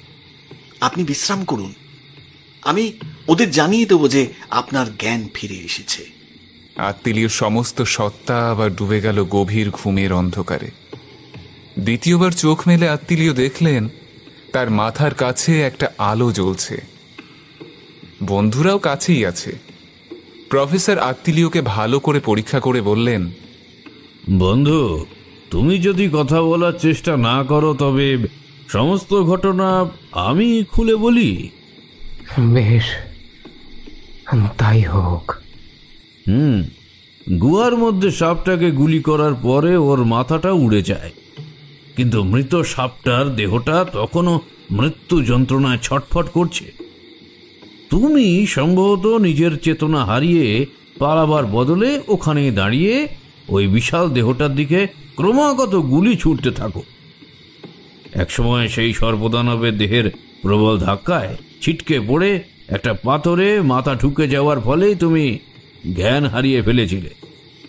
জামানি, মাম্বোয়া সর্দার এবং দলবল গুহার ভিতরে রাইফেলের ঘন ঘন গর্জন শুনেই বুঝেছিল একটা দুর্ঘটনা ঘটেছে, কিন্তু প্রথমে কেউ সাহস করে ভিতরে প্রবেশ করেনি। অনেকক্ষণ অপেক্ষা করার পরেও তুমি যখন বেরিয়ে এলে না, তখন জামানির অনুরোধে মাম্বোয়া সর্দার গুহার মধ্যে প্রবেশ করতে রাজি হয়। গুহার ভিতর অচৈতন্য অবস্থায় তোমাকে পড়ে থাকতে দেখে তারা তুলে এই তাঁবুতে নিয়ে আসে। তারপর সেদিন থেকেই তুমি অজ্ঞান ছিলে, আর আজ 8 দিন পর তোমার জ্ঞানটা ফিরল। আত্মীয় এই পর্যন্ত ধৈর্য ধরে শুনেছিলেন, কিন্তু যখন প্রফেসর জানালেন 8 দিন ধরে তিনি অজ্ঞান হয়ে পড়ে আছেন, তখন চমকে উঠলেন আত্মীয়। 8 দিন? বলো কি? চুপ করো, চুপ করো, বিশ্রাম নাও, একদম কথা বলবে না। সব ঠিক আছে, আমি আর বিল তোমার কাজ চালিয়ে যাচ্ছি, কেমন? রেস্ট নাও। আত্মীয় হাতের উপর ছুঁচ ফোটার যন্ত্রণা অনুভব করলেন। ইঞ্জেকশন? আলোটা নিভে গেল। দুজোড়া পা নিঃশব্দে বেরিয়ে গেল তাঁবুর বাইরে। দু চোখের পাতা ভারী হয়ে ঘুম নামল আত্মীয়র চোখে। তার অনুভূতি ও চৈতন্যকে অবলুপ্ত করে নামতে লাগলো নিবিড় অন্ধকার। আত্মিলিও ঘুমিয়ে পড়লেন। 1 মাস পরে নভেম্বরের 21 তারিখে প্রফেসর রায় দিলেন আত্মিলিও এইবার স্বচ্ছন্দে কাজকর্ম করতে পারেন। বিগত 1 মাস গত্তি সাহেবকে কোনো কাজ করতে দেওয়া হয়নি। 2 বন্ধু তাকে বিশ্রাম নিতে বাধ্য করেছিলেন। প্রফেসরের ঘোষণা শুনে মহা উৎসাহে আত্মিলিও অনেকদিন পরে ম্যাপ খুলে বসলেন। ম্যাপটার গায়ে একটা জায়গায় খুব বড় করে একটা ফুটকির চিহ্ন দেওয়া রয়েছে। চিহ্নিত স্থান হচ্ছে সেই গুহা যেখানে 1 মাস আগে আত্মিলিও অতিকায় পাইথনের দেখা পেয়েছিলেন। চিহ্নটার পাশে কে যেন পেন্সিল দিয়ে লিখে রেখেছে শুক্রবার 13ই অক্টোবর, শুভ দিন, হুররে। শুভ দিন না ঘোড়ার ডিম, আবার হুররে লিখে আনন্দ জানানো হয়েছে। কেন এত আনন্দ কিসের? দেখো দেখো, ভালো করে দেখো। আত্মিলিও ভালো করে দেখলেন, সঙ্গে সঙ্গে অতি বিস্ময়ে চমকে উঠলেন। এইবার আত্মিলিও ব্যাপারটা বুঝতে পেরেছেন। সুদীর্ঘ বিশ্রামের পরে স্বাস্থ্য পুনরুদ্ধারের চেষ্টায় যে সময়টা তিনি কাটিয়েছেন, সেই সময়ে বিল আর প্রফেসর পরিদর্শন করেছেন গুহার পর গুহা। যেসব এলাকা দেখা হয়ে গিয়েছে সেখানে ফুটকির চিহ্ন। চিহ্নগুলোকে লক্ষ্য করলে দেখা যায় কেবল পূর্ব ও দক্ষিণেই ফুটকির ছড়াছড়ি। ফুটকিগুলো সামনের দিকে এগিয়ে গিয়ে দক্ষিণ পূর্ব দিকে একটা জায়গাকে বৃত্তর আকারে ঘিরে ধরেছে। একটু অসমান আর খাপছাড়া হলেও ফুটকিগুলো মোটামুটি একটা সরল রেখার রূপ ধরেই এগিয়েছে এবং বৃত্তের আকারে যেই জায়গাটা ঘিরে ফেলেছে সেটাকে সুগোল না হলেও বৃত্তই বটে। ওই বৃত্তাকার জায়গাটার চারপাশেই ফুটকি চিহ্ন দেখে বোঝা যায় ওই জায়গাটা এখনো পর্যন্ত দেখা হয়নি। দক্ষিণ পূর্ব দিকে ফুটকিগুলো সোজা এগিয়ে এসে যেখানে এসে ঘুরে অনাবিষ্কৃত অঞ্চলটাকে নির্দিষ্ট করেছে সেটা শুরু হয়েছে ঠিক পাইথনের গুহার পর থেকে। অর্থাৎ পাইথনের গুহা অবধি সোজাসুজি এগিয়েছে অভিযাত্রীরা, কিন্তু ওই গুহার পরেই বাঁ দিকে আর ডান দিকে ঘুরে গিয়েছেন। কিন্তু কেন? হ্যাঁ, ঘুরে যাওয়ার কারণটা স্পষ্ট। চিহ্নিত স্থানের লিখিত তারিখ দেখলেই বোঝা যায় পাইথনের গুহার পর থেকেই স্থানীয় বাসিন্দারা বিল আর প্রফেসরকে বাঁয়ে আর ডাইনে নিয়ে গেছেন। সরল রেখা ধরে তাদের এগিয়ে যেতে দেওয়া হয়নি। ক্রমাগত বাঁয়ে আর ডাইনে ঘুরেছেন তারা। ফলে আবিষ্কৃত স্থানগুলোকে ফুটকির চিহ্ন পড়ে পরিত্যক্ত জায়গাটাকে বৃত্তের আকারে ফুটিয়ে তুলেছে ম্যাপের উপর। স্পষ্টই বোঝা যাচ্ছে ওই জায়গাটাতে প্রফেসর আর বিলের উপস্থিতি চাই না মামবুয়ারা। তাই প্রফেসর ও বিলকে অন্যদিকে নিয়ে গেছে। আরও শোনা গেল আত্মিলিও যখন বিশ্রাম নিতে বাধ্য হয়ে বিছানায় শুয়ে সময় কাটাচ্ছিলেন, সেই সময় বিল আর প্রফেসরকে সাহায্য করার জন্য রোজই এসেছে মামবুয়া সর্দার স্বয়ং। দক্ষিণ পূর্ব দিকের ওই জায়গাটা থেকে অভিযাত্রীদের দূরে রাখার জন্য তার প্রচেষ্টা 2 বন্ধুই লক্ষ্য করেছেন। প্রফেসর ও বিলের মনোভাব বুঝতে পারেননি মামবুয়া সর্দার, কারণ সব বুঝেও কিছু না বোঝার অভিনয় করে গেছেন 2 বন্ধু আশ্চর্য দক্ষতার সঙ্গে। তার ফলেই মানচিত্রের গায়ে ফুটকি চিহ্ন বেষ্টিত গোল জায়গাটা ধরা পড়েছে। ম্যাপের উপর ওই গোল চিহ্নবিহীন জায়গাটা দেখতে দেখতে আত্মিলিওর গলা থেকে একটা অস্ফুট শব্দ বেরিয়ে এলো। এখানেই? প্রফেসর হাসলেন, বললেন, হ্যাঁ, ওখানেই আছে, কোনো সন্দেহ নেই এ বিষয়ে। দারুণ উৎসাহে চাঙ্গা হয়ে উঠলেন আত্মিলিও। কায়না সম্বন্ধে তিনি হতাশ হয়ে পড়েছিলেন। এখন আবার আশায় উদ্দীপনায় তার রক্তে উৎসাহের জোয়ার বইতে লাগলো। প্রফেসরের ওষুধের চাইতে ম্যাপের চিহ্নগুলো তার স্বাস্থ্যের পক্ষে বেশি উপযোগী হয়েছে সন্দেহ নেই। পরের দিন সকালে সবাই যখন বেরিয়ে গেল, আত্মিলিও তখন জামানিকে ডেকে তার সঙ্গে গল্প করতে শুরু করলেন। আত্মিলিও বুঝেছিলেন জামানির সাহায্য ছাড়া তার উদ্দেশ্য সিদ্ধ হবে না। খুব সাবধানে ধীরে ধীরে তিনি জামানির সামনে প্রলোভনের জাল ফেলতে শুরু করলেন। সেই সঙ্গে জুলু জাতির স্বাভাবিক মর্যাদাবোধ ও অহংকারে সুকৌশলে আঘাত দিয়ে কার্যসিদ্ধির চেষ্টা চালালো। জামানি, তুমি আমার পরম বন্ধুর মতো, এতদিন ধরে আমার পাশে পাশে রয়েছ। তোমাকে যে কি বলে ধন্যবাদ জানাই ভাই। না না মাসাঙ্গা, আমি তো আমার কর্তব্য করেছি। জামানি, আমি জানি তুমি জুজুল্যান্ডে ফিরে যেতে চাও, এই হতভাগা মামবাদের দেশে তোমার আর ভালো লাগছে না। আমি নিজেই কি দেশ পছন্দ করি ভাবছো? মোটেও না। তবে আমার কাজ শেষ না করে এই পাথুরে নরক ছাড়ার কোনো উপায় নেই। আর আমার কাজ তাড়াতাড়ি শেষ করতে গেলে তোমার সাহায্য লাগবে জামানি। আমাদের কার্যসিদ্ধি হলেই আমরা চটপট এখান থেকে চলে যাব। আর শোনো, আমার যে অপেরা হ্যাট টুপিটার মধ্যে দারুণ সমস্ত জাদুবিদ্যা লুকোনো আছে, সেই টুপিটা আমি তোমাকেই উপহার দেবো বলেই ভেবে রেখেছি। তবে এমন একটা মূল্যবান উপহারের বিনিময়ে তোমারও কি মাসাঙ্গাকে সাহায্য করা উচিত নয় বলো? মাসাঙ্গা সাহায্য বলছেন কেন? আপনি আদেশ করুন। আপনি আদেশ করলে আমি করতে পারি না এমন কোনো কাজ নেই, শুধু আদেশ করুন। আমি জানি জামানি, আমি জানি কায়না আমি আবিষ্কার করে ফেলব, শুধু তুমি যদি আমার সঙ্গে থাকো। আর তারপর আমি নিজে তোমাকে জুজুল্যান্ডে নিয়ে যাব। তোমার সাহসের কথা প্রচার করব তোমার দেশের লোকের কাছে। সমস্ত জুজুল্যান্ডের মানুষ তখন অবাক হয়ে দেখবে তোমাকে, বলবে হ্যাঁ, একটা পুরুষের মতো পুরুষ বটে জামানি। জামানি প্রথমে আত্মীয় কি বলতে চাইছেন কিছু বুঝতে পারেনি। পরে যখন বুঝল তখন তার মুখ ফ্যাকাশে হয়ে গেল। তবে জুলু জাতির আদর্শ পুরুষের মতো পুরুষ হলে তো মামবদের কায়নাকে ভয় করলে চলে না। তাই বুক ঠুকে শপথ করে জামানি বলল, মাসাঙ্গা আপনি কোনো চিন্তা করবেন না। আপনার অভিযানে এই জামানি আপনাকে সঙ্গ দেবে যতক্ষণ তার দেহে প্রাণ আছে। আমি মামবোয়াদের কথাবার্তা শুনতে চেষ্টা করব এবং কোনো প্রয়োজনীয় তথ্য কানে এলেই সেই সংবাদ আমি আপনাকে জানাবো। আত্মীয় যদিও ভালোভাবেই জানতেন কোনো গোপন রহস্যের সন্ধান পেলেও জামানি চট করে তাকে জানাবে না, কিন্তু তার জুলু অনুচরটি তাদের সবাইকে ভালোবাসত। কাজেই নানা রকম ছলচুতোই সে যে তাকে সাহায্য করতে চেষ্টা করবে সে ভরসা তিনি রাখতেন। বিশেষ করে দেশে ফিরে যাওয়ার জন্য সে যেমন ব্যাকুল হয়ে উঠেছিল, তাতে ফিরে যাওয়ার সুযোগ পেলে সে হয়তো কিছুটা দুঃসাহস প্রকাশ করতেও পারে। আরও একটা বিষয়কে বোধহয় জামানি উপেক্ষা করবে না।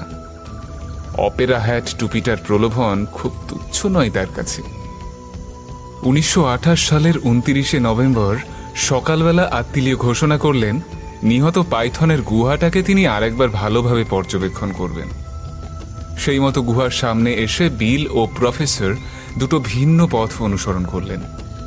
অজানা পথে হয়তো তারা বিপদে পড়তে পারেন, তাই অত্যন্ত উদ্বিগ্ন হয়ে তার দলের সবচেয়ে বলিষ্ঠ লোকগুলো নিয়ে মামবোয়া সর্দার তাদের সাহায্য করতে এগিয়ে গেল। আত্মীয় পাইথনের গুহার খুব কাছাকাছি তাঁবু করে থাকছিলেন, অতএব তাকে সাহায্য করার বিশেষ প্রয়োজন আছে বলে মনে করেননি মামবোয়া সর্দার। তবু সাবধানের মার নেই, তাই সর্দারের আদেশে 6 জন মামবোয়া আত্মীয়র সঙ্গে থেকে গেল। ওই লোকগুলো ছিল দুর্বল ও ব্যক্তিত্ববিহীন। নিতান্ত নিয়ম রক্ষার খাতিরেই তারা আত্মীয়র সঙ্গে রইল। এক নজরে লোকগুলোর চেহারা জরিপ করে আত্মীয় বুঝে নিলেন নিষিদ্ধ এলাকায় জোর করে প্রবেশ করতে চাইলে এরা তাকে বাধা দিতে পারবে না। হঠাৎ জামানি বলে উঠল, ওই যে মাসাঙ্গা, তুমি একটা বুনো শুয়োর চাইছিলে না? ওই দেখো, একটা শুয়োরের পায়ের ছাপ। কোনোদিনই শুয়োর মারতে চায়নি আত্মীয় সাহেব। বিশেষ করে সেই মুহূর্তে আফ্রিকার বৃহত্তম বন্য শূকরও তার দৃষ্টি আকর্ষণ করতে পারত না, কিন্তু তিনি জামানির অব্যক্ত ইশারা বুঝতে পারলেন। জমির উপর সত্যি সত্যি ওয়ার্ড হগ নামক একটা শূকরের টাটকা পায়ের ছাপ ছিল। পদচিহ্নগুলো এগিয়ে গেছে নিষিদ্ধ এলাকাটার দিকে। মামবোয়ারা পায়ের ছাপগুলো দেখেছিল। তারা সন্ত্রস্তভাবে পরস্পরের সঙ্গে অর্থপূর্ণ দৃষ্টি বিনিময় করল। আত্মীয় সেদিকে দেখেও দেখলেন না। এমন উৎসাহের সঙ্গে তিনি মামবোয়াদের ঠেলতে ঠেলতে শূকরের পায়ের ছাপগুলোর দিকে এগিয়ে চললেন যে তারা কোনো ছুতো ধরে আপত্তি করারও সময় পেল না। কিছু দূর এগিয়ে যাওয়ার পরে তাদের চোখে পড়ল একটা পাহাড়। ভীষণ দর্শন প্রস্তরবহুল ওই পাহাড়টা দেখতে পাওয়া মাত্র মামবোয়ারা থমকে দাঁড়িয়ে পড়ল। কি হলো? শিকার কোথায়? ওই যে অনেক দূরে একটা কাঁপতে থাকা ঘাস ঝোপের দিকে আঙুল তুলে দেখালো একজন মামবোয়া। জামানি হুকুম দিল, এগিয়ে চলো। কিন্তু কেউ আর এক পা নড়ল না। চলো, চলে এসো আমার সঙ্গে। তোমরা কি পুরুষ মানুষ না অন্য কিছু? পুরুষ মানুষরা এবার পরস্পরের মুখের দিকে তাকালো। নিতান্ত অনিচ্ছার সঙ্গে সামনের দিকে এগিয়ে গেল, আবার থামল। যে লোকটা আত্মীয়র 2 নম্বর বাড়তি বন্দুকটা বইছিল সে অস্পষ্ট জড়িত স্বরে কি যেন বলে হাতের বন্দুক মাটিতে নামিয়ে রাখল। সঙ্গে সঙ্গে তার পাশে যে লোকটি দড়ির বান্ডিল নিয়ে দাঁড়িয়েছিল সে দড়িটাকে মাটিতে ফেলে দিল। তৃতীয় ব্যক্তি খাদ্য ও বিভিন্ন সরঞ্জামপূর্ণ থলিটাকে ফেলে ভারমুক্ত হলো। পরক্ষণেই তারা একসঙ্গে ছুটতে শুরু করলো। কয়েক মুহূর্তের মধ্যেই আত্মীয়র দৃষ্টির সীমানা ছাড়িয়ে অদৃশ্য হলো 6টা ছুটন্ত মানুষের অবয়ব। আত্মীয় এবারে পারিপার্শ্বিক অবস্থাটা বুঝতে চেষ্টা করলেন। পাশে ভয়ার্ত জামানি, সামনেই পাহাড়, রুক্ষ, পাথুরে, শ্রীহীন, অনুর্বর। চারিদিক চুপচাপ, শান্ত, কোনো জীবনের সাড়া নেই। একটি পাখি পর্যন্ত ডাকছে না। এই নীরবতা অস্বস্তিকর।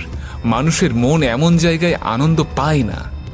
আফ্রিকার পরিবেশ এখানে প্রস্তরসজ্জায় রুক্ষ, স্তব্ধতায় ভয়ঙ্কর।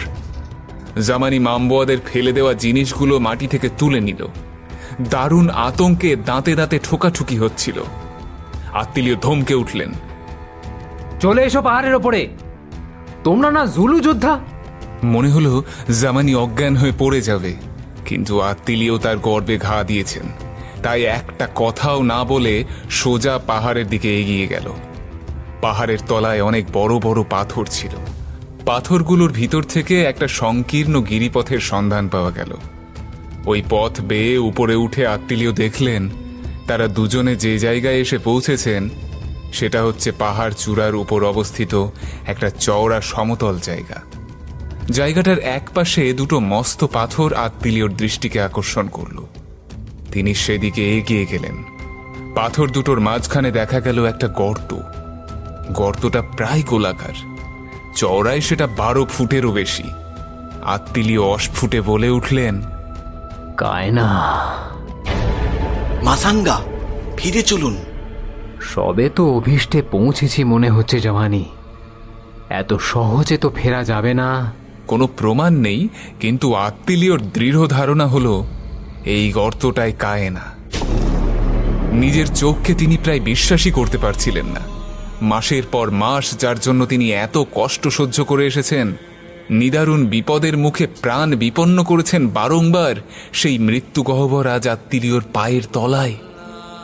একবার উকি দিয়ে গর্তের মধ্যে দেখার চেষ্টা করলেন আত্মীয়, কিন্তু কিছুই দেখা গেল না। দুর্ভেদ্য অন্ধকারের ভেতর থেকে একটা ভ্যাপসা গন্ধ তার নাকে ধাক্কা মারল। আত্মীয় সেই গন্ধটা সহ্য করতে পারলেন না, পিছিয়ে এলেন। গহ্বরের গাঢ় অন্ধকারের ভেতর কিছুই চোখে পড়ছে না, কিন্তু গর্তটা কি খুব গভীর? আত্মীয় পাশ থেকে একটা পাথর ছুঁড়ে দিলেন গর্তের মধ্যে। পাথরটা এক দেয়াল থেকে আর এক দেয়ালে বাড়ি খেতে খেতে অনেকগুলো শব্দ তরঙ্গের সৃষ্টি করল, কিন্তু একেবারে তলা থেকে পাথরটা পড়ার শব্দ তিনি শুনতে পেলেন না। এবার একটা বড় পাথর তিনি ছুঁড়ে দিলেন। একটা অস্পষ্ট শব্দ গর্তের তলা থেকে ভেসে এলো। এবার আত্মীয় বুঝলেন পাথরটা নিচে পৌঁছল। আত্মীয় বললেন, জামানি, এইবার তুমি নিশ্চয়ই টুপিটা পাবে। ধন্যবাদ মাসাঙ্গা। নিতান্ত কর্তব্যবোধেই জামানি ধন্যবাদ দিল। তার চোখে মুখে উৎসাহ বা আনন্দের কোনো চিহ্ন আত্মীয় দেখতে পেলেন না। জামানির দোষ নেই, স্বয়ং আত্মীয় সাহেবও কি উৎসাহ বোধ করেছিলেন? ওই অন্ধকার গহ্বরের ভিতর কোনো অজ্ঞাত বিভীষিকা লুকিয়ে আছে কিনা কে জানে। এটাই যে কায়না এমন নিশ্চয়তাও তো নেই। শুধু অনুমানের উপর নির্ভর করে একটা রহস্যময় গহ্বরের অন্ধকারে প্রবেশ করা কি বুদ্ধিমানের কাজ হবে? সাফল্যের মুখে এসে থমকে দাঁড়িয়েছেন আত্মীয়। বর্তমানে তার অবস্থাটা হলো যাকে বলে কিং কর্তব্য বিমূঢ়। এই মুহূর্তে তার কর্তব্য কি হতে পারে সেটাই তিনি বুঝতে পারছিলেন না। একবার ভাবলেন শূন্যে রাইফেলের আওয়াজ করে প্রফেসর আর বিলকে ডাকলে কেমন হয়। তারপর মনে হলো ওরা এখানে কোথায় আছে কে জানে। যদি অনেক দূরে থাকে তাহলে গুলির শব্দ শুনতে পেলেও আত্মীয় যে তাদেরকে ডাকছেন এই কথাটা বুঝতে পারবে কি? গুলি তো কত কারণেই চালানো হয়, তারপর মামবুয়া সর্দার, সেও তো এক সমস্যা। বিল আর প্রফেসরের সঙ্গে মামবুয়া সর্দারও তো তার দলবল নিয়ে আসবে। তারা যে সুবোধ বালকের মতো দাঁড়িয়ে বিদেশিদের মৃত্যু গহ্বরের ভিতর ঢুকতে দেবে এমন তো মনে হয় না। অবশ্য এত সব ভাবনা চিন্তা না করে আত্মীয় তার তাঁবুতে ফিরে গিয়ে বন্ধুদের জন্য অপেক্ষা করতে পারতেন এবং পরের দিন তাদের নিয়ে এখানে চলে আসতে পারতেন অনায়াসে। সেই সহজ উপায়টা যে তার মাথায় আসেনি তা নয়, কিন্তু উপায়টা মনে হওয়ার সঙ্গে সঙ্গেই তিনি নিজেই সেটাকে নাকচ করেছেন। কি বলবেন বন্ধুদের কাছে? মৃত্যু গহ্বর আবিষ্কার করেও তার ভেতরে তিনি একা প্রবেশ করতে সাহস পাননি। বন্ধুদের সাহায্য নেওয়ার জন্য তিনি ফিরে এসেছেন, এমন কথা বলতে পারবে না মহাযুদ্ধের প্রাক্তন সেনা কমান্ডার আত্মীয় গত্তি। অতএব আত্মীয় ঠিক করলেন ওই গহ্বরের ভেতর ঢুকে আজই তিনি ভেতরটা দেখবেন। দড়িটা হাতে নিয়ে তিনি সেটাকে গর্তের মুখে অবস্থিত প্রকাণ্ড পাথর দুটোর মধ্যে একটার সঙ্গে বাঁধলেন। দড়ির এক প্রান্ত পাথরের সঙ্গে বাঁধা হলো, অপর প্রান্তটা তিনি বাঁধলেন নিজের কোমরের সঙ্গে। যে থলিটার মধ্যে খাবার দাবার এবং বিভিন্ন যন্ত্রপাতি ছিল সেটার ভিতর থেকে তিনি সবকিছু বের করে ফেললেন। তারপর সেই থলিটা বুকে ঝুলিয়ে তিনি প্রস্তুত হলেন মৃত্যু গহ্বরের মধ্যে নামার জন্য। থলিটা অবশ্য একেবারে শূন্য ছিল না। দুটি নিতান্ত প্রয়োজনীয় বস্তুকে তিনি থলির মধ্যে ভরেছিলেন, টর্চ এবং পিস্তল। জামানিকে ডেকে আত্মীয় বললেন, শোনো, আমি না ফেরা পর্যন্ত কোনো কারণেই এই জায়গাটা ছেড়ে যাবে না। আমি দেখিয়ে দিচ্ছি তোমাকে কিভাবে দড়ি ধরে ধীরে ধীরে গর্তের ভেতরে আমি নামবো, আর তুমি কিভাবে দড়িটা ওপর থেকে নিয়ন্ত্রণ করবে। ইয়েস মাসাঙ্গা। দারুণ আতঙ্কে বিহ্বল হয়ে পড়েছিল জামানি। তবু সে নির্দেশ অনুযায়ী দড়িটাকে ধরল। সাবধানে আস্তে আস্তে তাকে দড়িটা ছাড়তে বললেন আত্মীয়। লাটাই থেকে যেভাবে সুতো ছেড়ে ঘুড়ি ওড়ানো হয় ঠিক সেভাবেই জামানিকে কাজ করার নির্দেশ দেওয়া হয়েছিল। তবে ঘুড়ি ওঠে ওপর দিকে আর এখানে আত্মীয় নামছেন নিচের দিকে, এবং সুতোর জায়গায় জামানির হাতের দড়ি আর লাটাইয়ের জায়গায় মস্ত একটা পাথর। খুব সন্তর্পণে আত্মীয় নামতে শুরু করলেন। গর্তের মুখে পা রাখতে না রাখতেই কয়েকটা পাথর তার পায়ের ধাক্কায় গর্তের মধ্যে ছিটকে পড়ল সশব্দে। টালমাটাল হতে হতেও নিজেকে সামলে উঠেছেন আত্মীয়। ঠিক এমন সময় ছিটকে যাওয়া একটা পাথরের শব্দে সাড়া দিয়েই যেন অন্ধকার গহ্বরের ভিতর থেকে কিছু একটা বস্তু ছুটে এলো, আর পরক্ষণেই আত্মীয়র মুখের উপর এসে পড়ল একটা প্রচন্ড থাপ্পড়, সঙ্গে কানের পর্দা ফাটিয়ে একটা তীব্র চিৎকার। মুখের উপরে সজোরে চপেটাঘাত পড়তেই আত্মীয় চোখ বন্ধ করে ফেললেন এবং তাড়াতাড়ি সামনে ঝুঁকে পড়ে হাত বাড়িয়ে চেপে ধরলেন দড়ি বাঁধা পাথরটাকে। কয়েক মুহূর্ত চোখ বন্ধ করে রইলেন তিনি। তারপর সামনে তাকিয়ে দেখলেন আক্রমণকারী এক মস্ত বড় নিশাচর পাখি। অন্ধকার গহ্বরের ভেতর থেকে উড়ে আসার সময় তার মুখের ওপর পাখিটার ডানার ঝাপটা লেগেছিল। অন্ধকারে অভ্যস্ত নিশাচর দিনের আলোর মধ্যে এসে প্রায় অন্ধ হয়ে পড়েছিল। তাই গহ্বরের কাছেই একটা শুকনো গাছের ডালপালার মধ্যে চুপ করে বসেছিল সে। এই ঘটনাটা অবশ্য আত্মীয়র পক্ষে মঙ্গলজনক হয়েছিল। পাখিটা তাকে ভবিষ্যতের ভয়াবহ সম্ভাবনা সম্পর্কে সাবধান করে দিল। জামানির উপর সম্পূর্ণ নির্ভর করলে তার অবস্থা যে কত দূর শোচনীয় হতে পারে এই ঘটনায় তার প্রমাণ পেলেন আত্মীয়। জামানির দিকে তাকিয়ে তিনি দেখলেন সে দড়ি ছেড়ে মাটির উপর শুয়ে পড়েছে। হাত বাড়িয়ে পাথরটা না ধরলে তার দেহটা ছিটকে পড়ত গহ্বরের মধ্যে এবং নিচে পড়ে অথবা পাথরের গায়ে ধাক্কা খেতে খেতে তার অবস্থা যে নিতান্ত শোচনীয় হয়ে যেত এ বিষয়ে কোনো সন্দেহ নেই। আত্মীয় ঠিক করলেন গর্তের ভিতর নামার সময়ে তিনি আর জামানির উপর নির্ভর করে নিজের জীবনকে বিপন্ন করবেন না। জামানিকে ডাকলেন তিনি। জামানি, উঠে বসো, ভয়ের কিছু নেই। আত্মীয়র ডাকে খুব সাবধানে ধীরে ধীরে মাথা তুলল জামানি। তারপর বিস্ফারিত চোখে ভয়ার্ত দৃষ্টি মিলে চারিদিকে দেখতে লাগলো। হঠাৎ আর্তনাদ করে উঠল জামানি। তার ভীত দৃষ্টি নিবদ্ধ হয়েছে সেই নিশাচর পাখির উপর। ভূতের নিকুচি করেছে বলে আত্মীয় একটা পাথর ছুঁড়ে মারলেন। মস্ত বড় পাখিটা ডানা ঝটপট করে শূন্যে লাফিয়ে পড়ে অদৃশ্য হয়ে গেল। কে দেখলে তোমার ভূতকে? আগে মাসাঙ্গা, কিন্তু অত বড় কোনো পাখি হয় নাকি? অস্ফুটে বলল জামানি।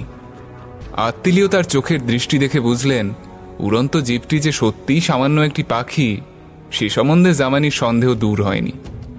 খুব সম্ভবত সে ভাবছিল ওটা পাখি না হয়ে ছদ্মবেশী প্রেতাত্মাও হতে পারে।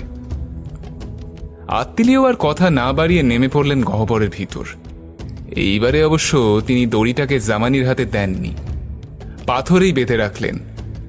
খুব সাবধানে ঝুলতে ঝুলতে তিনি নামতে শুরু করলেন দড়ি ধরে। যে পাথরটার সঙ্গে আত্মীয়র দেহ সংলগ্ন দড়িটা বাঁধা ছিল, সেই পাথরটা এতই ভারী ছিল যে তার দেহের ভারে পাথরটা স্থানচ্যুত হওয়ার কোনো সম্ভাবনাই ছিল না। আত্মীয় নামছেন নামছেন আর নামছেন। ওপর থেকে ভেসে আসা ক্ষীণ আলোর আভাসও ক্রমে লুপ্ত হয়ে গেল। তার মাথার উপর, পায়ের নিচে, সামনে পিছনে চতুর্দিকে বিরাজ করছে সীমাহীন অন্ধকার। কতটা নেমেছেন বোঝা দুঃসাধ্য, কিন্তু একসময় গুহার প্রস্তর প্রাচীর থেকে বেরিয়ে আসা একটা পাথরে আত্মীয়র পা ঠেকল। পাথরটা খুব ধারালো, কিন্তু সেটার উপর দেহের ভার ছেড়ে দিয়ে নির্ভর করা যায়। আত্মীয় কিছুক্ষণ সেই পাথরটার উপর পা রেখে বিশ্রাম করলেন, তারপর আবার দড়ি ধরে নিচে নামতে লাগলেন। নামার সময় কিছু আলগা পাথর আত্মীয়র দেহের সঙ্গে ধাক্কা খেয়ে সশব্দে ছিটকে পড়ল। কটা নিশাচর পাখি ডানা মেলে উড়ে গেল। তাদের ডানার শব্দ ভেসে এলো আত্মীয়র কানে। দড়ি ধরে নামতে নামতে গহ্বরের প্রস্তর প্রাচীর থেকে বেরিয়ে আসা পাথরগুলোর উপর পা রেখে রেখে মাঝে মাঝে তিনি ক্লান্ত দুটো হাতকে বিশ্রাম দিচ্ছিলেন। এমনিভাবে 4টে পাথরের উপর বিশ্রাম নিয়ে পঞ্চম পাথরটার উপর অবতীর্ণ করলেন আত্মীয়। এক হাতে দড়ি আঁকড়ে অন্য হাতে জ্বলন্ত টর্চ ধরে তিনি গুহার তলদেশ আবিষ্কার করার চেষ্টা করলেন, কিন্তু গর্তের আশেপাশের দেয়াল থেকে ছোট বড় অসংখ্য পাথর বেরিয়ে এসে দেওয়ালটাকে এমন অসমান করে তুলেছে যে টর্চের আলো সেই প্রস্তর বেষ্টনী ভেদ করে গুহার তলায় পৌঁছতেই পারল না। আত্মীয় সবিস্ময়ে ভাবতে লাগলেন, 75 ফুট লম্বা দড়ির 2/3 শেষ হয়ে গেছে। আমার ডাকে সাড়া দিয়ে জামানির উত্তরের রেশ অস্পষ্ট হয়ে আমার মধ্যে এক ভয়াবহ দূরত্বের আভাস দিচ্ছে, কিন্তু গহ্বরের তলায় পা দেওয়া তো দূরের কথা, তা এখনো আমার দৃষ্টিসীমার বাইরে। গর্তটা নিশ্চয়ই অতল অসীম নয়, কিন্তু এই ভূতরে গহ্বরের গভীরতা কোথায় গিয়ে শেষ হয়েছে? কোথায় কত দূরে গেলে পাওয়া যাবে নিচের মাটি? নিজের ভাবনায় খানিকটা অন্যমনস্ক হয়ে পড়েছিলেন আত্মীয়। হঠাৎ তার পায়ের তলার পাথরটা নড়ে উঠল। চমকে উঠে তিনি দড়িটা চেপে ধরার চেষ্টা করলেন, কিন্তু পারলেন না। পাথরটা তার দেহের ভারে স্থানচ্যুত হয়ে ছিটকে পড়ল, আর সঙ্গে সঙ্গে আত্মীয় সাহেবও ছিটকে পড়লেন সেই সীমাহীন শূন্যতার মাঝে। তার দেহটা দেয়ালে দেয়ালে ধাক্কা খেতে খেতে নিচের দিকে পড়তে লাগলো। গুহার গায়ে লাগোয়া ধারালো পাথরগুলো ধারালো ছুরির মতোই নিষ্ঠুরভাবে তার গায়ে বিঁধতে লাগলো বারংবার। হঠাৎ একটা প্রচণ্ড ঝাঁকুনি দিয়ে আত্মীয়র দেহটা স্থির হয়ে গেল। 75 ফিট লম্বা দড়ির দৈর্ঘ্য শেষ হয়ে গেছে। দড়ি বাঁধা অবস্থায় ঝুলতে লাগলেন আত্মীয়। তার মনে হলো কোমরে বাঁধা দড়িটা যেন তাকে 2 টুকরো করে ভেঙে ফেলতে চাইছে। আত্মীয় সারা শরীরে হাত বুলিয়ে একটা আঠার মতো ঘন চটচটে বস্তুর উষ্ণ অস্তিত্ব অনুভব করলেন। রক্ত! ধারালো পাথরগুলো খোঁচা মেরে তার শরীরটাকে রক্তাক্ত করে তুলেছে, কিন্তু রক্তাক্ত ক্ষতগুলোর চাইতেও তাকে বেশি কষ্ট দিচ্ছে দড়িটা। কোমরের উপর পাঁজরের দুপাশে শক্ত হয়ে দড়িটা যেন কেটে বসেছে। তবে সৌভাগ্যের বিষয়, আত্মীয় শরীরটা এখনো আস্ত আছে, ভগ্নাংশে পরিণত হয়নি। বুকের সঙ্গে বাঁধা থলির ভেতর থেকে টর্চটা বের করে আত্মীয় সেটাকে জেলে ফেললেন এবং চারিদিকে তাকিয়ে অবস্থাটা বুঝতে চেষ্টা করলেন। গুহাটা মোটামুটি গোলাকার, তবে আনুমানিক ব্যাস প্রায় 40 ফিট। গুহার ছাদ এবং মাটির ঠিক মাঝামাঝি জায়গায় শূন্যে দোল খাচ্ছেন তিনি। গুহার নিচে তাকাতেই শিউরে উঠলেন আত্মীয়। এখান থেকে গুহার তলদেশ পর্যন্ত দেখা না গেলেও সেখানকার মাটি আসলে দেখা যাচ্ছে না, কারণ অগণিত নরকঙ্কাল এবং অস্থিময় নরমুণ্ডের আবরণে গুহার তলদেশের মাটি প্রায় অদৃশ্য। অস্থিপঞ্জরগুলো কোথাও ধবধবে সাদা, কোথাও বা সময়ের স্পর্শে হলুদ হয়ে এসেছে। ঝুলতে ঝুলতে আর দুলতে দুলতে আত্মীয় টর্চের আলোটাকে গুহা গহ্বরের কিনারায় ফেললেন। গুহার দেয়াল যেখানে নেমে এসে গুহা ভূমিকে স্পর্শ করেছে, সেখানেই মেঝের উপর এক জায়গায় আত্মিলিওর দৃষ্টি আকৃষ্ট হলো। হাড়ের স্তূপের মধ্যে কিছু যেন নড়ে চড়ে বেড়াচ্ছে। সচল বস্তুগুলোর স্বরূপ নির্ণয় করার জন্য উৎসুক হয়ে উঠলেন আত্মিলিও। তীক্ষ্ণ দৃষ্টিতে ওই জায়গাটা তিনি ভালোভাবে পর্যবেক্ষণ করতে লাগলেন। অকস্মাৎ দারুণ আতঙ্কে তার শরীরের সমস্ত রক্ত যেন বরফ হয়ে গেল। স্তূপীকৃত অস্থিপঞ্জর আর কঙ্কাল করটির মধ্যে বিচরণ করছে কয়েকটা কেউটে সাপ। আত্মিলিও গুণে দেখলেন তারা 7 জন। টর্চের আলোতে বিরক্ত হয়ে কেউটেগুলো তখন অনধিকার প্রবেশকারীকে খুঁজছে। তাদের লম্বা চকচকে দেহগুলো কুণ্ডুলি পাকাচ্ছে, আবার খুলে খুলে যাচ্ছে। সাপগুলো একসময় বুঝতে পারল তাদের বিরক্তিকর কারণটা কোথায় রয়েছে, কিন্তু শত্রুর নাগাল না পেয়ে হিংস্র আক্রোশে তারা ফনা তুলে দুলতে লাগলো। ভাবখানা এমন যেন অনধিকার প্রবেশকারীকে একবার হাতে পেলে হয়। আত্মিলিও জানতেন যে দেহের যে কোনো স্থানে কেউটের ছোবল পড়লে তাকে পৃথিবীর মায়া কাটিয়ে পরলোকের যাত্রী হতে হবে। অতএব বেশি ভাবনা চিন্তা করার সময় তার হাতে নেই। তাই আত্মরক্ষার জন্য সেই মুহূর্তে তিনি যা করলেন তা পরবর্তীকালে তার নিজের কাছেই অবিশ্বাস্য বলে মনে হয়েছে। বাঁ হাতের টর্চটা ঘুরিয়ে তিনি সাপগুলোর উপর আলোটা ফেললেন এবং ডান হাতের পিস্তল থেকে তিনি গুলি বর্ষণ করতে আরম্ভ করলেন। পরপর 6 বার অগ্নি উদ্গার করে গর্জে উঠল পিস্তল। প্রত্যেকটা গুলি অভ্রান্ত লক্ষ্যে 6টি সরীসৃপের দেহ বিদ্ধ করল। একটি গুলিও ব্যর্থ হল না। তবে 7 নম্বর কেউটের দিকে ফাঁকা পিস্তলটা ছুঁড়ে মারলেন আত্মিলিও। সাপটা চট করে গুহার গায়ে একটা ফাটলের মধ্যে গিয়ে অদৃশ্য হয়ে গেল। দড়িটা আত্মিলিওর কোমরে কেটে বসছিল। সেই যন্ত্রণা তিনি আর সহ্য করতে পারছিলেন না। যা থাকে কপালে এই ভেবে দড়িটাকে বাঁধন মুক্ত করে তিনি লাফিয়ে পড়লেন গুহার মেঝের উপর। সাপগুলো তখনও মৃত্যু যন্ত্রণায় ছটপট করছিল। আত্মিলিও জুতো পরা পায়ের লাথি চালিয়ে সেগুলোকে নিরাপদ ব্যবধানে পাঠিয়ে দিলেন। তারপরেই একটা অস্থিময় নরমুণ্ডের ওপর হোঁচট খেয়ে তিনি সজোরে পড়ে গেলেন মেঝের ওপর।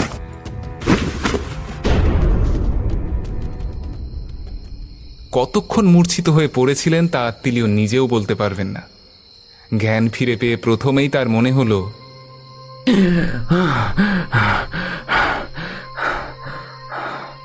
এতক্ষণ যখন বেঁচে আছি তখন ধরে নিতে পারি ঘাড়ের কাছে কোনো বিপদ এখনো নিঃশ্বাস ফেলছে না। এই মনে করে তিনি ধীরে ধীরে নিজের আহত ও রক্তাক্ত শরীরটার পরিচর্যায় মন দিলেন। ওপর থেকে ছিটকে পড়ার সময় পাথরের খোঁচা লেগে যেসব জায়গা কেটে কুটে গিয়েছিল সেই ক্ষতস্থানগুলোর উপর তিনি ব্যান্ডেজ বেঁধে ফেললেন। অবশ্য সেই জন্য তার পরনের শার্টটা ছিঁড়ে ফেলতে হয়েছিল। গহ্বরের গায়ে যে ফাটলটার মধ্য দিয়ে 7 নম্বর সাপটা অন্তর্ধান করেছিল সেই ফুটোটার কাছে গিয়ে আত্মিলিও লক্ষ্য করলেন বাইরের বাতাস তার মধ্যে দিয়ে সশব্দে গুহার ভিতর প্রবেশ করছে। আত্মিলিও এবারে বুঝলেন 80 ফিট গভীর এই গহ্বরের ভেতরে সাপগুলো কোন পথে এসেছে। স্তূপীকৃত অস্থিপঞ্জরের মধ্যে থেকে একটা হাড় নিয়ে তিনি চটপট ওই ফোকরটার মুখ বন্ধ করে দিলেন। এতক্ষণে আত্মিলিও কিছুটা সুস্থ বোধ করছেন। তার দেহে রক্ত চলাচল করছে স্বাভাবিকভাবে। এই ভয়ানক গহ্বরটা যে কায়না এ বিষয়ে আর কোনো সন্দেহই তার নেই। মাম্বুয়া সর্দারের আদেশে এই সুগভীর গহ্বরের মধ্যে অপরাধীদের ছুঁড়ে ফেলা হতো। অপরাধের গুরুত্ব সবসময় বিবেচ্য নয়। মাম্বুয়া সর্দার বা মাতব্বরদের অপ্রীতিভাজন হলেই তাকে বিসর্জন দেওয়া হতো কায়নার গর্ভে। নিজেদের প্রাধান্য বজায় রাখার জন্য যুগ যুগ ধরে মাম্বুয়া সর্দাররা এই প্রথা বাঁচিয়ে রেখে জনসাধারণের উপর নিষ্ঠুর সন্ত্রাসের রাজত্ব চালিয়ে যাচ্ছে।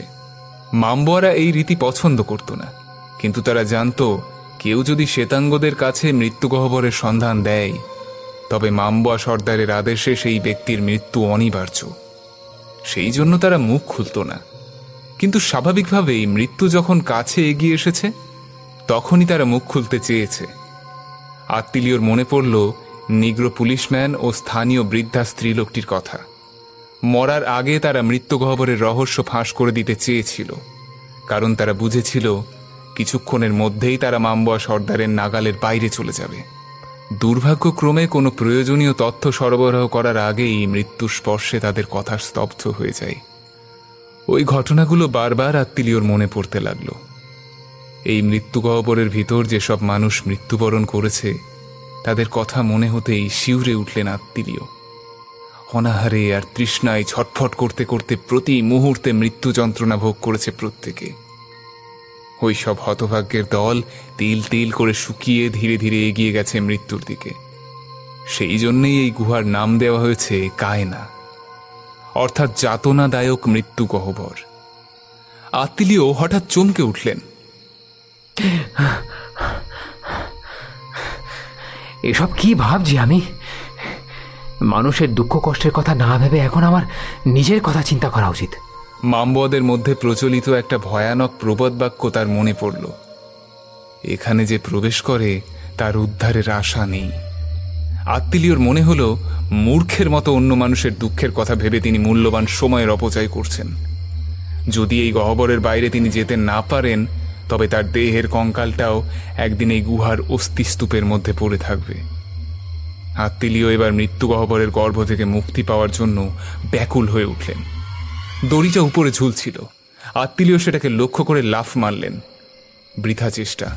লাফিয়ে ওই দড়িটাকে করায়ত্ত করা সম্ভব নয়। তিনি গলা ফাটিয়ে চিৎকার করলেন, কিন্তু নিজের চিৎকারের প্রতিধ্বনি তাকেই বিদ্রুপ করল শুধু। ওপর থেকে জামানির কণ্ঠস্বরে কোনো উত্তর তার কাছে এসে পৌঁছল না। আত্মীয় কয়েক মুহূর্ত ভেবে নিয়ে এক অন্য উপায় অবলম্বন করলেন। অনেকগুলো পাথর আর নরকঙ্কাল টেনে জড়ো করলেন দড়িটার নিচে। তারপর পাথর আর হাড়ের স্তূপের উপর চড়ে একসময় দড়িটাকে ধরতে সক্ষম হলেন। কিন্তু তখনও ঝামেলা অনেক। দড়ির শেষ প্রান্তে যে গিঁট আছে সেটাকে না খুললে চলবে না। ইতিমধ্যে টর্চের ব্যাটারিও শেষ হয়ে এসেছে। আলোটা কাঁপতে শুরু করলো। আত্মীয় সমস্ত শরীর যেন অবসাদে ভেঙে পড়তে চাইছে। কেবল দৃঢ় ইচ্ছা শক্তি তাকে দু পায়ের উপর খাড়া করে রেখেছিল। কাঁপা কাঁপা হাতে দড়ির গিঁটটা একসময় খুলে ফেললেন আত্মীয়। পিস্তল আর টর্চ কোনোটাই ব্যবহারের যোগ্য ছিল না আর। তাই সে দুটোর পরিবর্তে কয়েকটা হাড়ের টুকরো আত্মীয় তার হাতের থলির মধ্যে ভরে নিলেন। শ্রান্ত দেহে অনেকটা দূরত্ব তাকে দড়ি ধরে অতিক্রম করতে হবে। ওই অবস্থায় হাড়গোড় নিয়ে ওজন বাড়িয়ে নিজেকে ভারগ্রস্ত করলে বিপদের সম্ভাবনা আছে বুঝেও মৃত্যু গহ্বর থেকে কিছু নিয়ে যাওয়ার লোভ সংবরণ করতে পারলেন না আত্মীয়। জীবনের আশা তিনি ত্যাগ করেছিলেন। তবু যদি জীবিত অবস্থায় কায়নার বাইরে পদার্পণ করতে পারেন, তবে ওই হাড়গুলো বিল আর প্রফেসরের সামনে প্রমাণস্বরূপ দাখিল করতে পারবেন। এই ভেবেই আত্মীয় বাড়তি ওজনের মাল বহন করতে উদ্যোগী হয়েছিলেন। হাত আর পায়ের সাহায্যে যেভাবে মানুষ সাধারণত দড়ি বেয়ে উপরে ওঠে, সেইভাবে চেষ্টা করলে খুব সম্ভবত আত্মীয় ব্যর্থ হতেন। শ্রান্ত ক্লান্ত মাংসপেশি সুদীর্ঘ দড়িপথে বেশিক্ষণ তার দেহভার বহন করতে পারত কিনা সন্দেহ। তাই আত্মীয় একটা কৌশল অবলম্বন করলেন। দড়িটাকে তিনি ডান উরুর তলা দিয়ে চালিয়ে দিলেন। তারপর যে অংশটা তিনি অতিক্রম করছিলেন, দড়িটা সেই অংশটুকু ডান দিকের উরুর তলা দিয়ে ঘুরিয়ে ডান দিকে বাহুর উপরের অংশে ফেলে দিচ্ছিলেন। এইভাবে যে দড়ির বেষ্টনী তৈরি হয়েছিল, তার মধ্যে ডান পা ঝুলিয়ে রেখে বাঁ পা দিয়ে গুহার দেয়ালে বেরিয়ে থাকা পাথরে মাঝে মাঝে ধাক্কা মেরে উপরে উঠছিলেন আত্মীয়। দোদুল্যমান দড়ির দুটো অংশ পরস্পরের সঙ্গে এবং আত্মীয়র দুই পায়ের মাঝখানে ঘষা খেয়ে শূন্য পথে ভাসমান দেহের ভারসাম্য রক্ষা করছিল। ফলে ক্লান্ত শরীরটা অল্প আয়াসেই ঝুলিয়ে রেখে মাঝে মাঝে দম নেওয়ার সুযোগ পাচ্ছিলেন তিনি। তবু মাঝে মাঝে ক্লান্ত মুষ্টির বন্ধন খুলে যাওয়ার উপক্রম হয়েছে। মাঝে মাঝেই দড়ির উপর আলগা হয়ে এসেছে হাতের আঙুলগুলো, কিন্তু কিছুতেই হাত ছাড়েননি আত্মীয়। শক্ত করে বারবার আঁকড়ে ধরেছেন দড়িটাকে, তার পৃথিবীর উপরে ফিরে আসার একমাত্র অবলম্বনটাকে। গহ্বরের উপর দিকে যত উঠছিলেন, নিরেট অন্ধকার তত হালকা হয়ে গহ্বরের বাইরের উজ্জ্বল সূর্যালোকের অস্তিত্ব ঘোষণা করছিল। সেই আলোর আভাসই প্রেরণা দিয়েছে। আলগা আঙুলের বাঁধন খুলে যেতে যেতেও আবার দড়িটাকে চেপে ধরেছেন দৃঢ় মুষ্টিতে। আত্মীয় উপরে উঠতে লাগলেন অতি কষ্টে, ধীরে ধীরে, অতি সন্তর্পণে। অবশেষে একসময় তিনি গহ্বরের মুখে এসে পৌঁছলেন। মাথাটা গর্তের বাইরে ঠেলে দিয়ে সামনে তাকালেন। ভগবানকে ধন্যবাদ দিলেন, কারণ জামানি তখনও সেখানে অপেক্ষা করছে। তাকে একলা ছেড়ে সে পালিয়ে যায়নি। আত্মীয়কে দেখা মাত্রই জামানির দুই চোখ বিস্ফারিত হয়ে গেল, মুখ হাঁ হয়ে গেল এবং সারা শরীর কেঁপে উঠল। সে হতভম্ব হয়ে সেখানেই দাঁড়িয়ে রইল। জামানি অবরুদ্ধ কণ্ঠে আর্তনাদ করে, মাসাঙ্গা, তোমার আত্মা। এই বলে আত্মিলিওর হাত ধরার চেষ্টা না করে সে ধপাস করে মাটির উপর পড়ে গেল।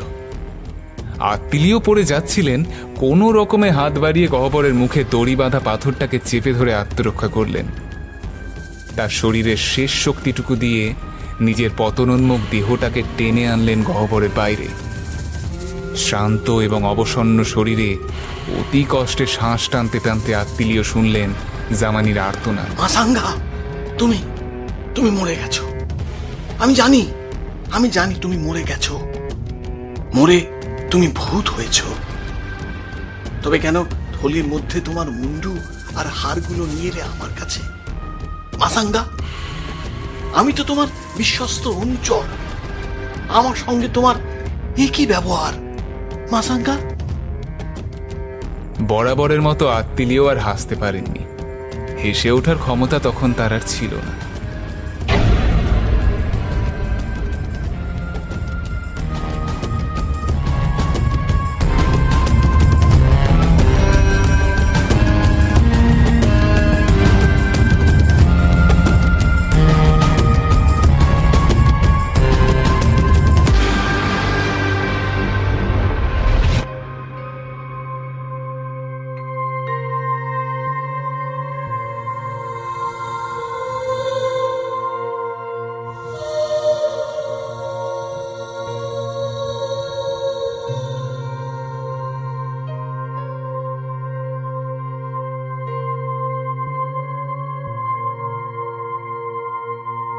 কেমন লাগলো আমাদের আজকের গল্প নিচে কমেন্ট করে জানাতে কিন্তু একদম ভুলবেন না।